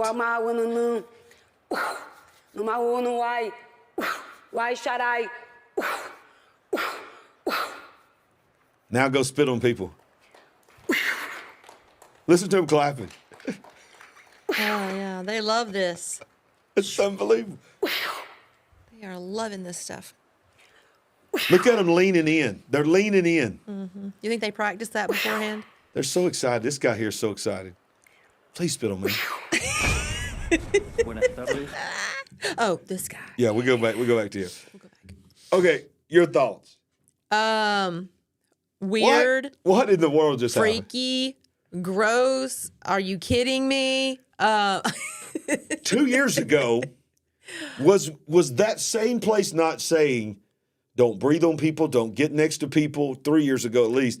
Stay 6 feet away from people, wear a mask. Come on with it. I mean, they were the same people that gave us the narrative that changed the whole world. And now they're leaning in and saying, spit on me. Great point. Witch doctor, spit on me. Great point. Wow. They're blowing up. I got news for you. She didn't just spit The on them. chat is blowing up. She was blowing some demons on them. Ooh, and you know what? They knew it, and they were leaning in. They would never let a preacher get up there and say, Holy Ghost. No. Blow on them, Holy Ghost. Blow on them. No. Woo, man. If they just give me a shot just to walk up there on the World Economic Forum. It's a great point. And just say, Brother Larry, Let the Lord lead you. Wouldn't that be fun? Wouldn't that be fun if I just got turned loose on Klaus Schwab? I would love it. But look, we're winding down from the videos, but I think that we need to point this out. There was a couple of guys that showed up that I cannot believe they got invited. I know. This is unbelievable. They'll never probably ever be back. But this is the Donald Trump version of Argentina, Argentina's version of Donald Trump, I should say. And his name is Javier Milei. Is that how you say his name? Gerardo Milei. He's the new president. He is just like they can't believe that he got elected. Now it's dubbed. It has to be translated because he speaks in his language. But listen to why he stands up there, y'all. This is what would happen if they ever gave me a chance. They'd be just like I'm like in the preaching world. We call that a no comeback sermon. You know, where we just like, okay, we're going to preach on a subject that we just got to get this out of our chest, but we know we ain't never get invited back. This was a no comeback sermon by the president of Argentina, y'all. If y'all have not heard this, this is gold. Good afternoon. Thank you very much. Today, I'm here to tell you that the Western world is in danger. And it is endangered because those who are supposed to have to defend the values of the West are co-opted by a vision of the world that inexorably leads to socialism and thereby to poverty.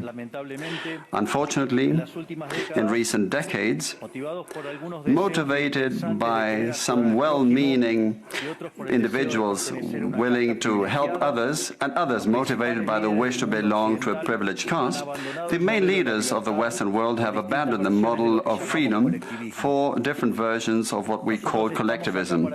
We're here to tell you that collectivist experiments are never the solution to the problems that afflict the citizens of the world. Rather, they are the root cause.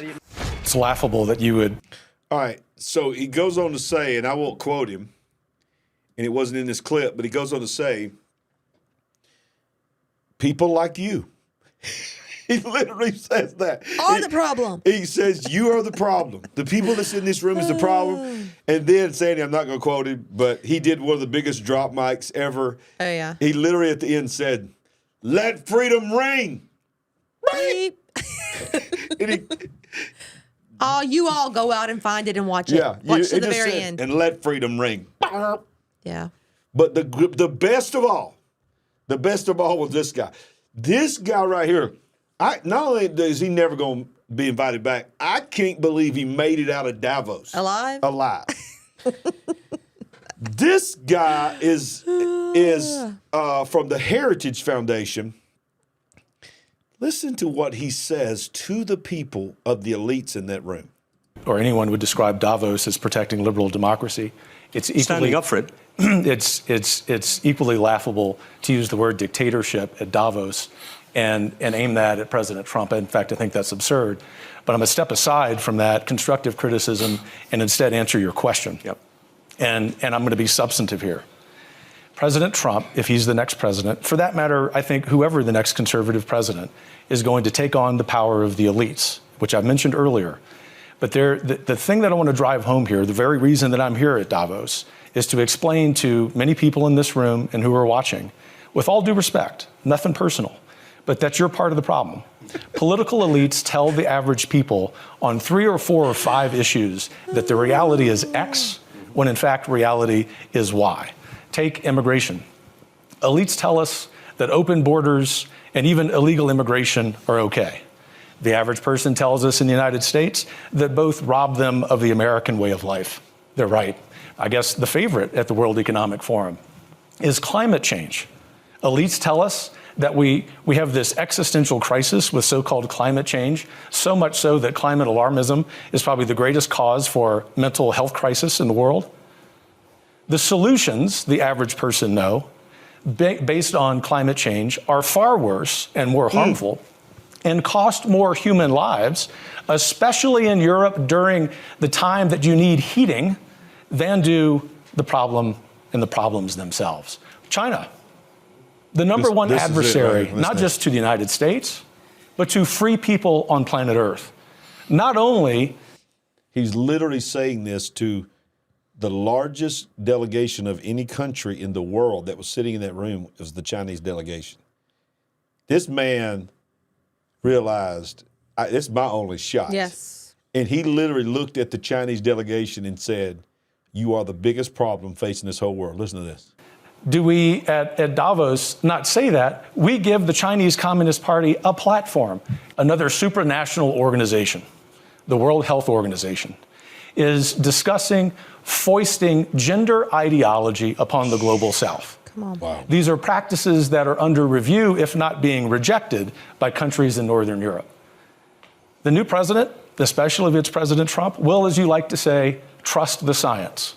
He will understand the basic biological reality of manhood and womanhood. And do you know why? Not because of retribution, not because he's a dictator, but because he has the power of the American people behind him. Wow. What a video of highlights of the good, the bad, and the ugly. Yes. And I thought we would finish with that video clip right there. Very good. Did that dude just blow the house up? He did. And he can actually speak. He actually has command of the English language. Go you. And he commanded the room. He did. I mean, Yeah. he literally took over that room and called out everything. And that was the short version. He went on for about 10 minutes calling out systematically every little forum discussion that they'd had so far and how every one of them was wrong and how every one of them was to take away the freedoms of the people. Yeah. All right, so let's move on from the video and remind you also that the World Economic Forum is now declared war on your coffee. They say that in order to save the environment, you need no more than 2 or 3 cups per year. Oh my goodness, somebody just had a stroke or something. Per year? When they heard that. This dude at the World Economic Forum said you need to cut your coffee usage to 2 or 3 cups a year. Some people are like, I have 2 or 3 cups a morning. A morning. And then throughout the day and night. If you were my mom used to have 2 pots a day. Exactly. According to the World Economic Forum agenda contributor Hubert Keller, quote, this is a quote, the coffee that we all drink emits between 15 and 20 tons of CO2 per ton of coffee. Every time we drink coffee, we are putting CO2 into the atmosphere. I can't. I know. I can't process these people. These billionaire people sit there sipping coffee and saying, you can't have this. Or no coffee for you. Eating steak dinners, telling you next day you're going to eat bugs. Eat the bugs. You shall eat the bugs. Excuse me, bugs. waiter, could I have another knife to cut my steak? Hey, and you waiter, thank you for my steak, but you eat the bugs. Oh, and by the way, breaking news. I think it's after 17 years of all years, the cicadas are coming out of the ground this year. Did you know that? This is a cicada year? I did not know that. One of the main alphabet groups, I heard our local radio guy, Leland, talking about it today, put out a statement today. Okay. Saying, if, I can't even say this, but this is what they said. I can't remember if it was the World Health Organization or the FDA or one of them that deals with food and sickness or whatever. And it said, if you choose to eat the cicadas, understand that if you have an allergy to shellfish, they are synonymous with shellfish allergies. You will have a reaction if you eat the cicadas. They had a list of if your dog eats the cicadas, all these kind of things. I thought of all the years for the cicadas to come out. Do you know when they're coming out? April? I don't know. March? Yes. When the eclipse is coming. The eclipse is coming. They're waiting until the actual eclipse. Well, I don't know. I'm just saying they're coming out in that time frame. You got the Civil War movie coming. You got all this. And then the world's going to take it over by cicadas. And then Klaus Schwab is going to say, this is the perfect year. Yeah. And if some of you don't take your medicine, the cicadas will drive you crazy because they're so loud and annoying. What? 17 years, and they decided to come out in the year of chaos. How about you? What in the world is going to happen in 24? Bill Gates says the future of vaccines, he said this at the World Economic Forum. He was there. He was one of the speakers. The future of vaccines will have implantable quantum dot microneedle patches. He revealed this here, and I think we may have an image of it. Let's see. I don't know. Yeah. Yes. This is the way it looks here. So he displayed the future of vaccines is just to stick those little things in you, and it's like a patch, and it will just begin to deliver all the wonderful, life-saving, amazing medical treatment that will benefit humanity and cause life expectancy to grow, because that's what he wants, right? Whatever. I'm just going to go ahead and say, don't get the quantum dot. Don't get the quantum dot. Yeah. Yep. But, as we said, don't be, according to the World Economic Forum, don't be a part of the Ecocide. I got another word I'm trying to think of, but I can't think of it. Okay, let me get my pen. Nope. Just in case I need to write this down. Okay, all right. But how about this? It was revealed this week that national security investigation reveals that the Biden administration completely failed to track, and they have no idea how much farmland in the United States that China and other countries, but especially China, even owns. We don't even know. An internal investigation has found that Joe Biden's administration is failing to track foreign ownership of U.S. farmland after it was recently discovered that the second largest foreign landowner is a Chinese Communist Party member. Oh, come on. That should not come as any surprise. They're all into sports leagues in this country. They're certainly all in Hollywood. We've talked many times about how they own Smithfield Farms, who produce so much meat in this country. That shouldn't surprise anybody, in my opinion. No, it shouldn't. Tell you something else that shouldn't surprise people. The study has revealed that thousands, listen to this is unbelievable. I knew it was bad. I didn't know it was this bad. Thousands of companies are monitoring every single Facebook user. A recent study by Consumer Reports in collaboration with The Markup has unveiled the extensive scale of data tracking aimed at Facebook users. Some Facebook users in the study were tracked by as many as 7,000 companies. That means what you looked at, how long you looked at it, what you swiped on. Well, let me ask you this. Is Facebook helping all of those 7,000 companies? Sure, they're getting it from the Facebook algorithm. Right. Absolutely. They're helping them out. And are they in turn kicking back to Facebook That's as how well? Facebook makes their money. Hello. Facebook doesn't charge. Right. But they're a multi-billion dollar Information is an enormously valuable commodity, right? Absolutely. Yeah. Now, you remember when Apple came out with the iPhone and put this new thing in there where you have the ability to block each app from tracking you, they sued Apple and went to the government and said Apple doesn't have a right to do that, because if they do that, it could just destroy Facebook. But they still did it anyway. And most of you don't realize that when you first install an app on an iPhone, it will say, ask app not to track. If you tell it not to track, it can still track you. But a lot of what we're talking about right now, Facebook don't have the opportunity to do that. If you don't choose to do that, literally everything. We've all done it. You ever gone to Marketplace and search for, like just this week, because it's so cold, search for firewood. One time you touch on one ad, then it's over. I mean, you're going to be inundated by ads on firewood. Yes. It's because of this algorithm that they have. And so just think about it. 7,000 companies, certain Facebook users, everything they were doing was being analyzed, and data was being sent out into 7,000 different companies to use, to process, and decide what they want to do with that information.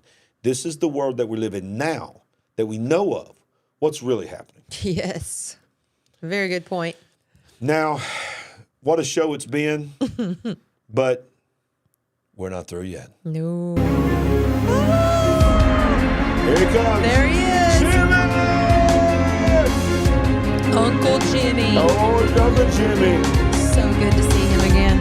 Jimmy Supernatural AI update. That's my favorite picture of you. I love that picture of you. We've already talked about this last What week. was her name? Sierra. Sierra. So that's a running joke here. She dyed her hair, and she changed. She took on something, another kind of personality. I had a named split Sierra. personality. She has a split personality. Sierra. That was hilarious. So, good old buddy Elon Musk. Now I tell you what, he's something else.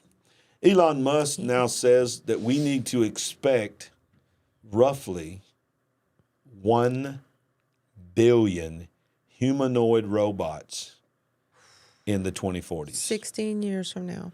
1 billion. Starting 16 years. So billionaire, Wow. Billionaire Okay. Elon Musk took to social media to express his agreement with a fellow tech leader's prediction that there will be about 1 billion humanoid robots on Earth in 2 decades. Musk took to X to confer with the prediction made by David Holtz, the founder of artificial intelligence research lab Midjourney. Midjourney is an app where you can you can type in things and it will create images for you and other things as well.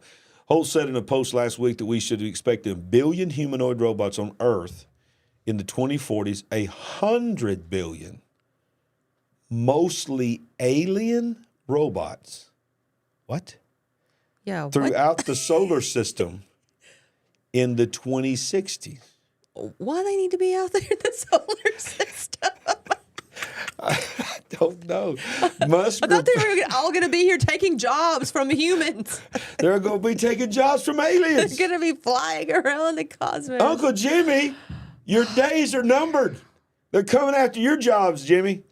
Musk replied, probably something like that, provided the foundation of civilizations are stable. Interesting. Interesting. It literally is movies coming to life. Yes. Hey, what is it, iRobot?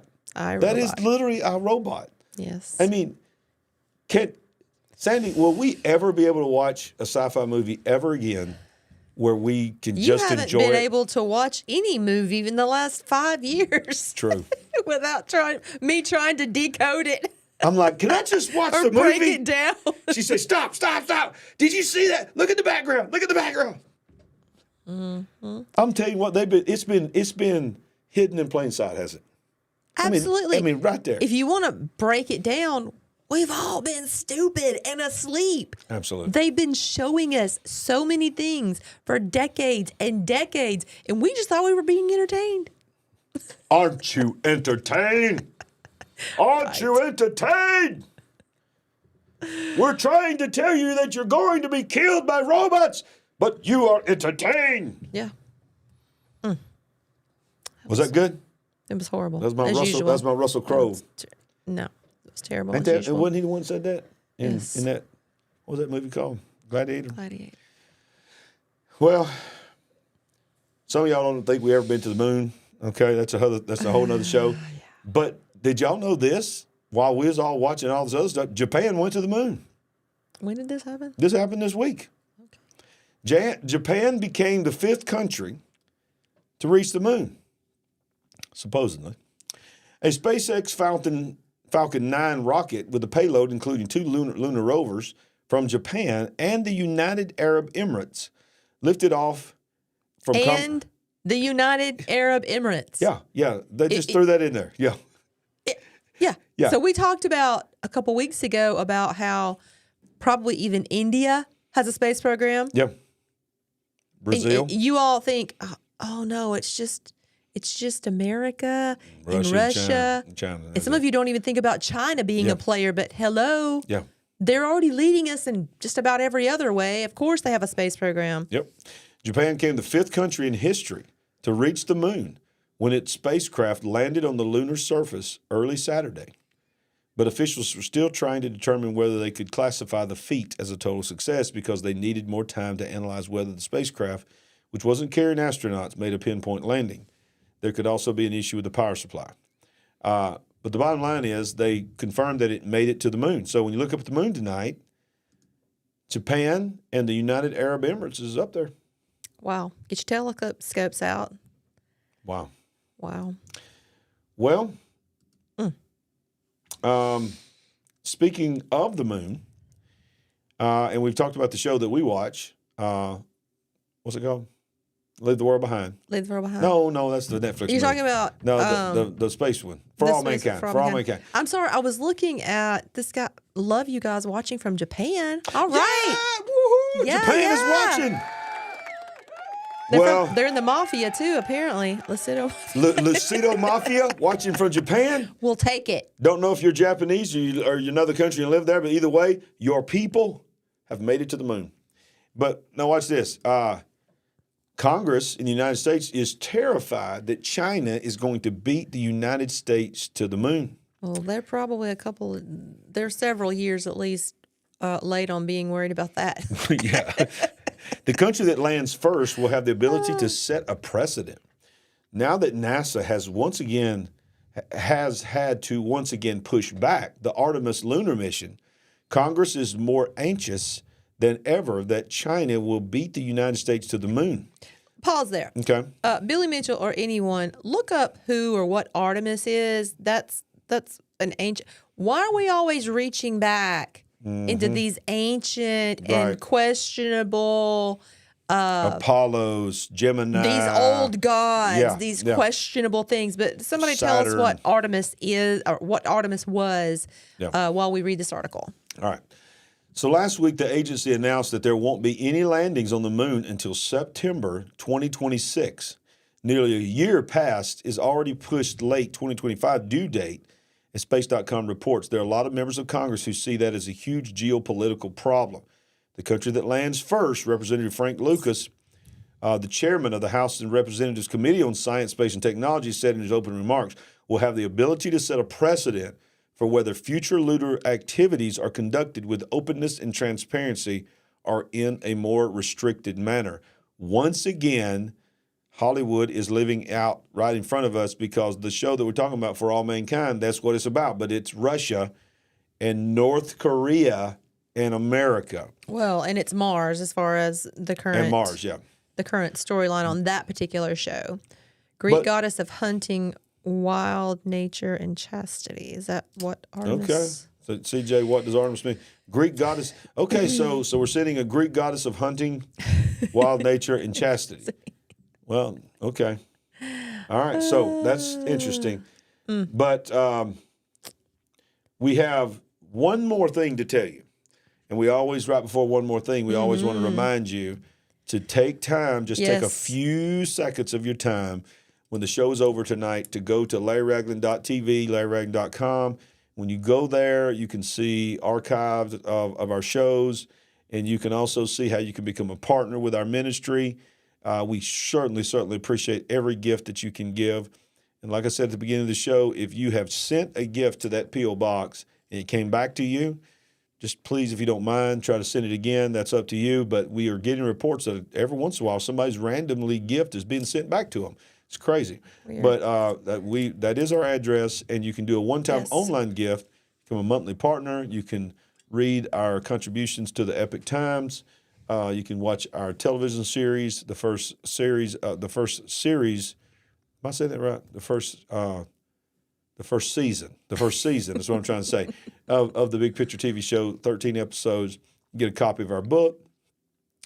And you can go to our merchandise. We got sweatshirts, T-shirts, beanies, caps. Not just I See Greatness in You. We also got We Ain't Woke. We certainly are awake. Yes. We got Awake Not Woke stuff there as well. And then you can see where you can connect with us. Facebook, Instagram, Twitter, Truth Social, different things, Rumble. And Rumble is very, very important, Sandy. Yes, it is. Because I'm going to tell you something. Today I watched a video of the CEO of Rumble. Good news coming from Rumble. Yeah, Rumble is really stepping up their game. And one of the things they said was many of the major influencers that cover things sort of like we do are already moving there. because they can foresee, because they got that Right. same email that we got. Remember that email we talked about? That Yes. email said, Yes. in the event of a special event coming, Special event. that, you Might know, not be quite as special as what it sounds like. right. If you say certain things about that special event, we can demonetize you or even deplatform you. And so we mention all these things. We want you to just become more comfortable with Yep. the idea, more, just informed about that, because who knows how soon. We hope that it's a long time from now. Yeah. But who knows how soon it is. We may have to depend on that. And I want to thank everyone for looking up Artemis and trying to find the facts. We've got multiple people that have been researching and getting the meaning and finding history around Artemis. You guys are great that way, and we really love it. Wow. Thank you so much. Now, one of the things that we talk about here, do we have Uncle Jimmy's little, was his nephew, his cousin? Uncle Jimmy's cousin. Cosmo, this little guy. That little guy. Cosmo! Cosmo decided to join us. Oh, Cosmo. The reason I like Cosmo, can I hold Cosmo for a minute? Okay. Please. Be Look at nice to him. I want to show you Be how nice. Cosmo can transform into interdimensions. He's interdimensional. He can go from here. He's interdimensional in the sense that he's transparent. He can hide me. Okay, look, we're just playing. We're playing around. We don't believe in aliens, okay? But what we do believe... Except Uncle Jimmy. Except Uncle Jimmy. But what we do believe is that what many people are seeing things, and they are experiencing things. When the question is asked to us all the time, I can't be serious with that. Okay, get rid. Okay, Bye, Cousin Cosmo. Bye, Cosmo. I gotta be serious. All right, so people ask us all the time, do we believe that aliens are real? Do we believe that UFOs are real? All right. And our response is, we believe that the entities that many people are seeing are real, in the sense, and many of them are not real. Many of them are imagination, they're hoaxes, all of that. But we cannot deny that some people are seeing something. Now, you have your own opinion, but I'm going to tell you where we come from. We come from the point that they are demonic in nature. For God has not given us a spirit of fear, and most of the time people are afraid. And then also it says that God is not the God of confusion. Right. So this is confusion. We believe that the whole alien narrative that is becoming more and more prevalent is the beginning of a rollout of something, of a term that you may not be familiar with, disclosure. Yes. And that is, part of that disclosure is that we have, as a country and as a world, we have known about these entities forever, but we have had to wait to a certain time and a certain generation to disclose our relationship. Yeah. And the reason that disclosure is coming forth is because we believe that it is in preparation for the narrative, and I'm sure that the World Economic Forum is going to push this when this all happens, that the narrative is that we've all wanted to say it, but we couldn't say it. We know how we got here. We got here because aliens seated us here. And then, of course, for the Christians and the believers, when we go to be with the Lord, obviously they're going to use that as also as a way of that's how they got rid of us. So that being said, this last article is really, really interesting to me.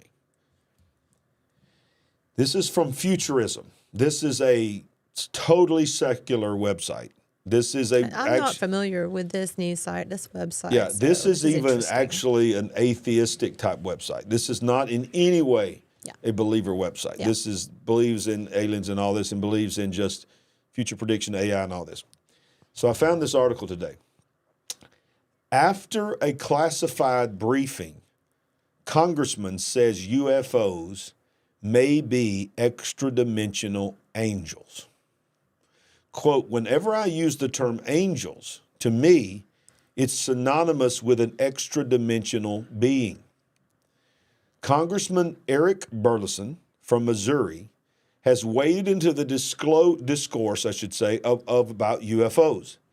And in an outburst that probably says more about the state of U.S. politics than unidentified objects in the sky, speculated that they might be angels sent by God himself. Yes, you read that right. Of course, this is an opinion piece of futurism. During a recent episode of the UFO podcast this week, Burleson took the UFOs conversation in a wild direction.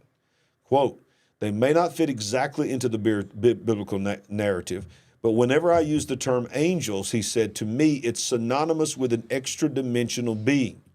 I think it's more likely that it would be something extra-dimensional than it would be within this dimension.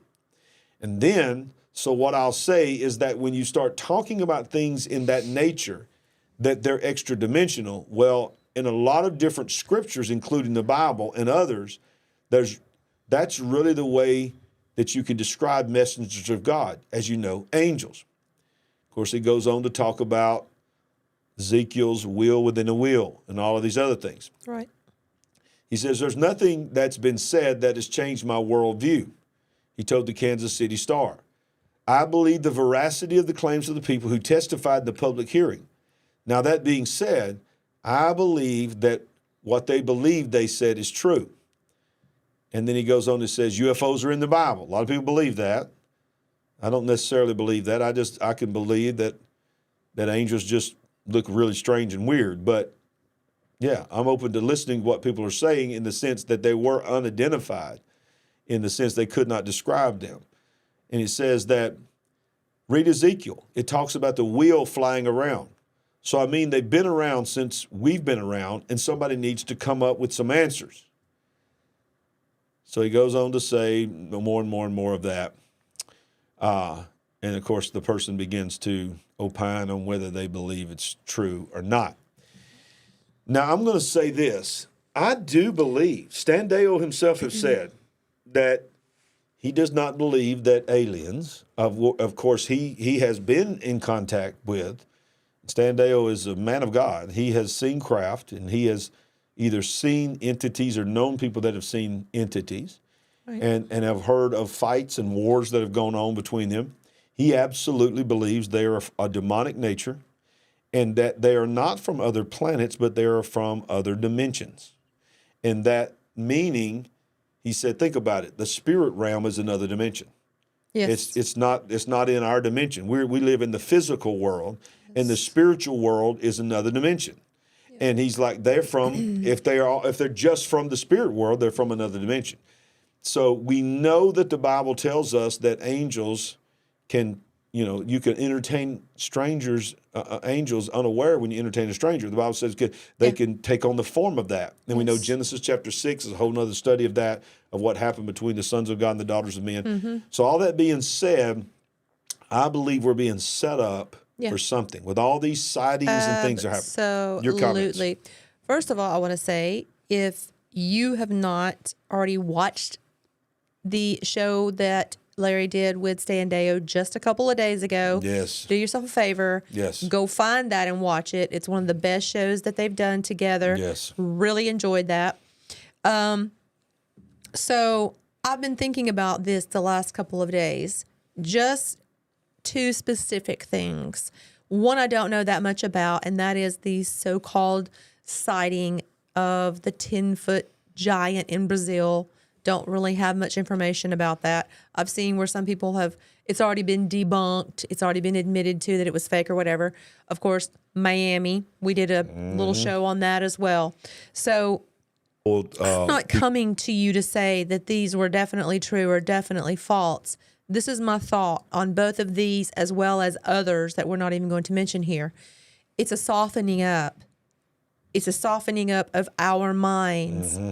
It doesn't matter if they're true or false. All this talk about it, pushing it, putting it out there for the public to consume, it is a desensitization for all of us.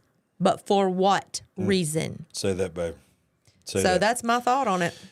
100% agree. And, not to preach on this night, I'll do that on Wednesday nights on my Bible study, but the Bible says, Jesus said, in the days of Noah, so shall it be in the days of the coming Son of Man. Oh, my goodness. And one of the things that was happening in Noah was the Nephilim and the giants. Just another, you might want to check out the past 2 Sundays here at Solid Rock. Or Wednesday night, because I'm teaching it this coming Wednesday night. I taught it last Wednesday night and this Wednesday night. We're going to go deep. Just great information, great shows. And this is the show that you referred to with Stan here. Oh, yeah. If you find this one here, it's just called "A Civil War Coming," and one of the things that he talks about is the distractions of these sightings. Not only is it disclosure, but he also says they are being used as distractions from the war that's actually coming. So there's a lot of things going on in our world right now, baby. Yeah, so I'm just going to put a plug out there for our great friend, Pastor Paul and Heidi Begley. Yes. They have a webinar that's kicking off. Is it this weekend? Yeah, 26. Friday. You can get it starting like 6 p.m. on Friday. Yep. Planet X. Planet X, and I don't even know everything he's going to be talking about, but I would encourage you, go in with someone else and pay for it and have a watch party, whatever.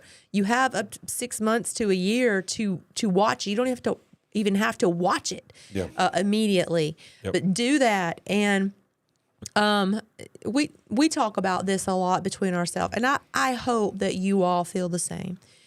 To me, Stan Deyo is a treasure. He's just such a blessing that we have a personal relationship with him, that he is, I hate to even say a source, but he is a friend that we have, and he is a source that we can bring to you information to help us all unravel and understand things that are going on that we may not be able to really understand. Yes. But he can hold our hand and help us. And I hope that you guys just understand how precious it is to have him in all of our lives. And please pray for him, you know.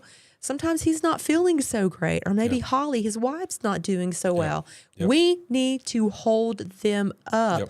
Stan still looks great, but he's actually about 75, 76 years old. He's fought a lot of things. And, yes, he has. And he's seen a lot of things, y'all. He has. And what I love about Stan is when we have him on, and any of the guys on our Kingdom Intelligence Report, we're specifically talking about Stan here, is that Stan has seen some things that only a small amount of people in the history of our country have ever seen. Yes. And when he saw those things, it drove him to Jesus. Yes. He went searching for the Lord, and now everything that he knows about all the stuff, the secret things the governments have done that he's witnessed and he has knowledge of, it drives him even more to believing the Bible. Right. And he is so on fire for God. And I want to say something else. Okay.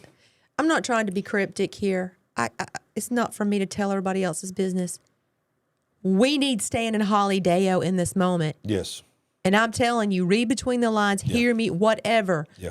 Pray for Stan and Holly Deyo so that they can continue speaking to us in this moment that we need them. Yes. Pray for them, for their health, for their strength, so that they can keep bringing this word, not just to the big picture, but to every other platform that he speaks on, and certainly their website, everything that they're able to do on their website. Yeah, and if you did not watch my Bible study from last Wednesday night, go back and watch it. Look for this. This was just last Wednesday night. It's called The Days of Noah, and you see the ark and you see the giants. And I talk about the giants in the days of Noah. This Wednesday night, I'm taking it to another level. Come on. I'm going to really blow your mind on some things about what Jesus meant about the days of Noah. So that's what our show is about. Our show is about the big picture. And it is to try to let you know, the reason we show you all this stuff is not to just rapid fire hit you with depressing things, but to open your eyes to understanding there's a lot more going on than what you can see with your eyes and hear with your ears. Yes. There is a whole nother war that's going on in the spirit realm. I'm going to tell them that you guys are saying all this prayers and thankfulness. It will really bless him. He is, in all of his experience and wisdom, he is such a sweet, humble man. Sure is. And he loves the big picture. He really enjoys being on it. In fact, we and Doug Hagman are really the only regular shows he's on now. And that's it. That's for this moment. He's been on countless shows. Right now, at this time in his life. I don't know how often he did Coast to Coast, but he was on Coast to Coast, this nationwide show, many times, and he's got his own documentary films that he's made. So, Sandy, a lot of people are saying, it's surprising to me, and it's okay. A lot of people are saying the only time I've ever seen Stan is on the big picture. Don't know much about him. You need to go to standale.com. He has a long, distinguished career. This man. He worked for the FBI. Yeah. I want to show y'all this. We've talked about this before. This man interviewed Donald Trump's uncle. Yeah. John Trump, I think is his name. John Trump.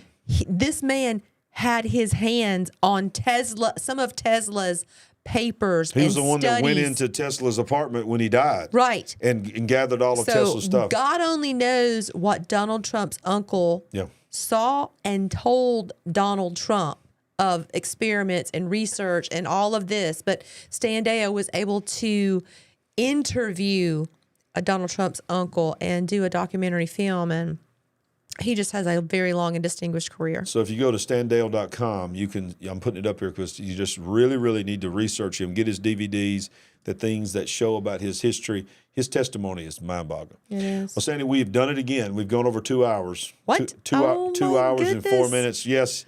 And you guys have been with us faithfully through the program. Got a few more seconds to smash that like button. Yes, if smash you've heard it. something you like tonight. Yep. If you like the show tonight, that's the best way you can help us out. Yes. Smash the like button. Subscribe if you're new to our program. Just happen to find us tonight. If you're watching us on Rumble, thank you for all the Rumble folks that are watching tonight. We appreciate you so much. Help us build this big picture audience. Yes. Share this. Copy and paste the link of this show. Send it to your family and friends and say, hey, look, there's this crazy married couple in Birmingham, Alabama. They just get on there and they just have a good time. And but they tell us what's going on in the world. We tell you all the horrible news with a smile. And we try and you get a visit from Uncle Jimmy, and we drink coffee. Yes, Thank you. Yes. We love you all, and I'll see you Wednesday night for the Bible study or anytime we break in live, and Thursday night with Pastor Mark Carell. Yes. And Sandy, we always want to remind everybody that we ain't woke, but we are certainly awake. God bless you all. We love you. Love you. Good night.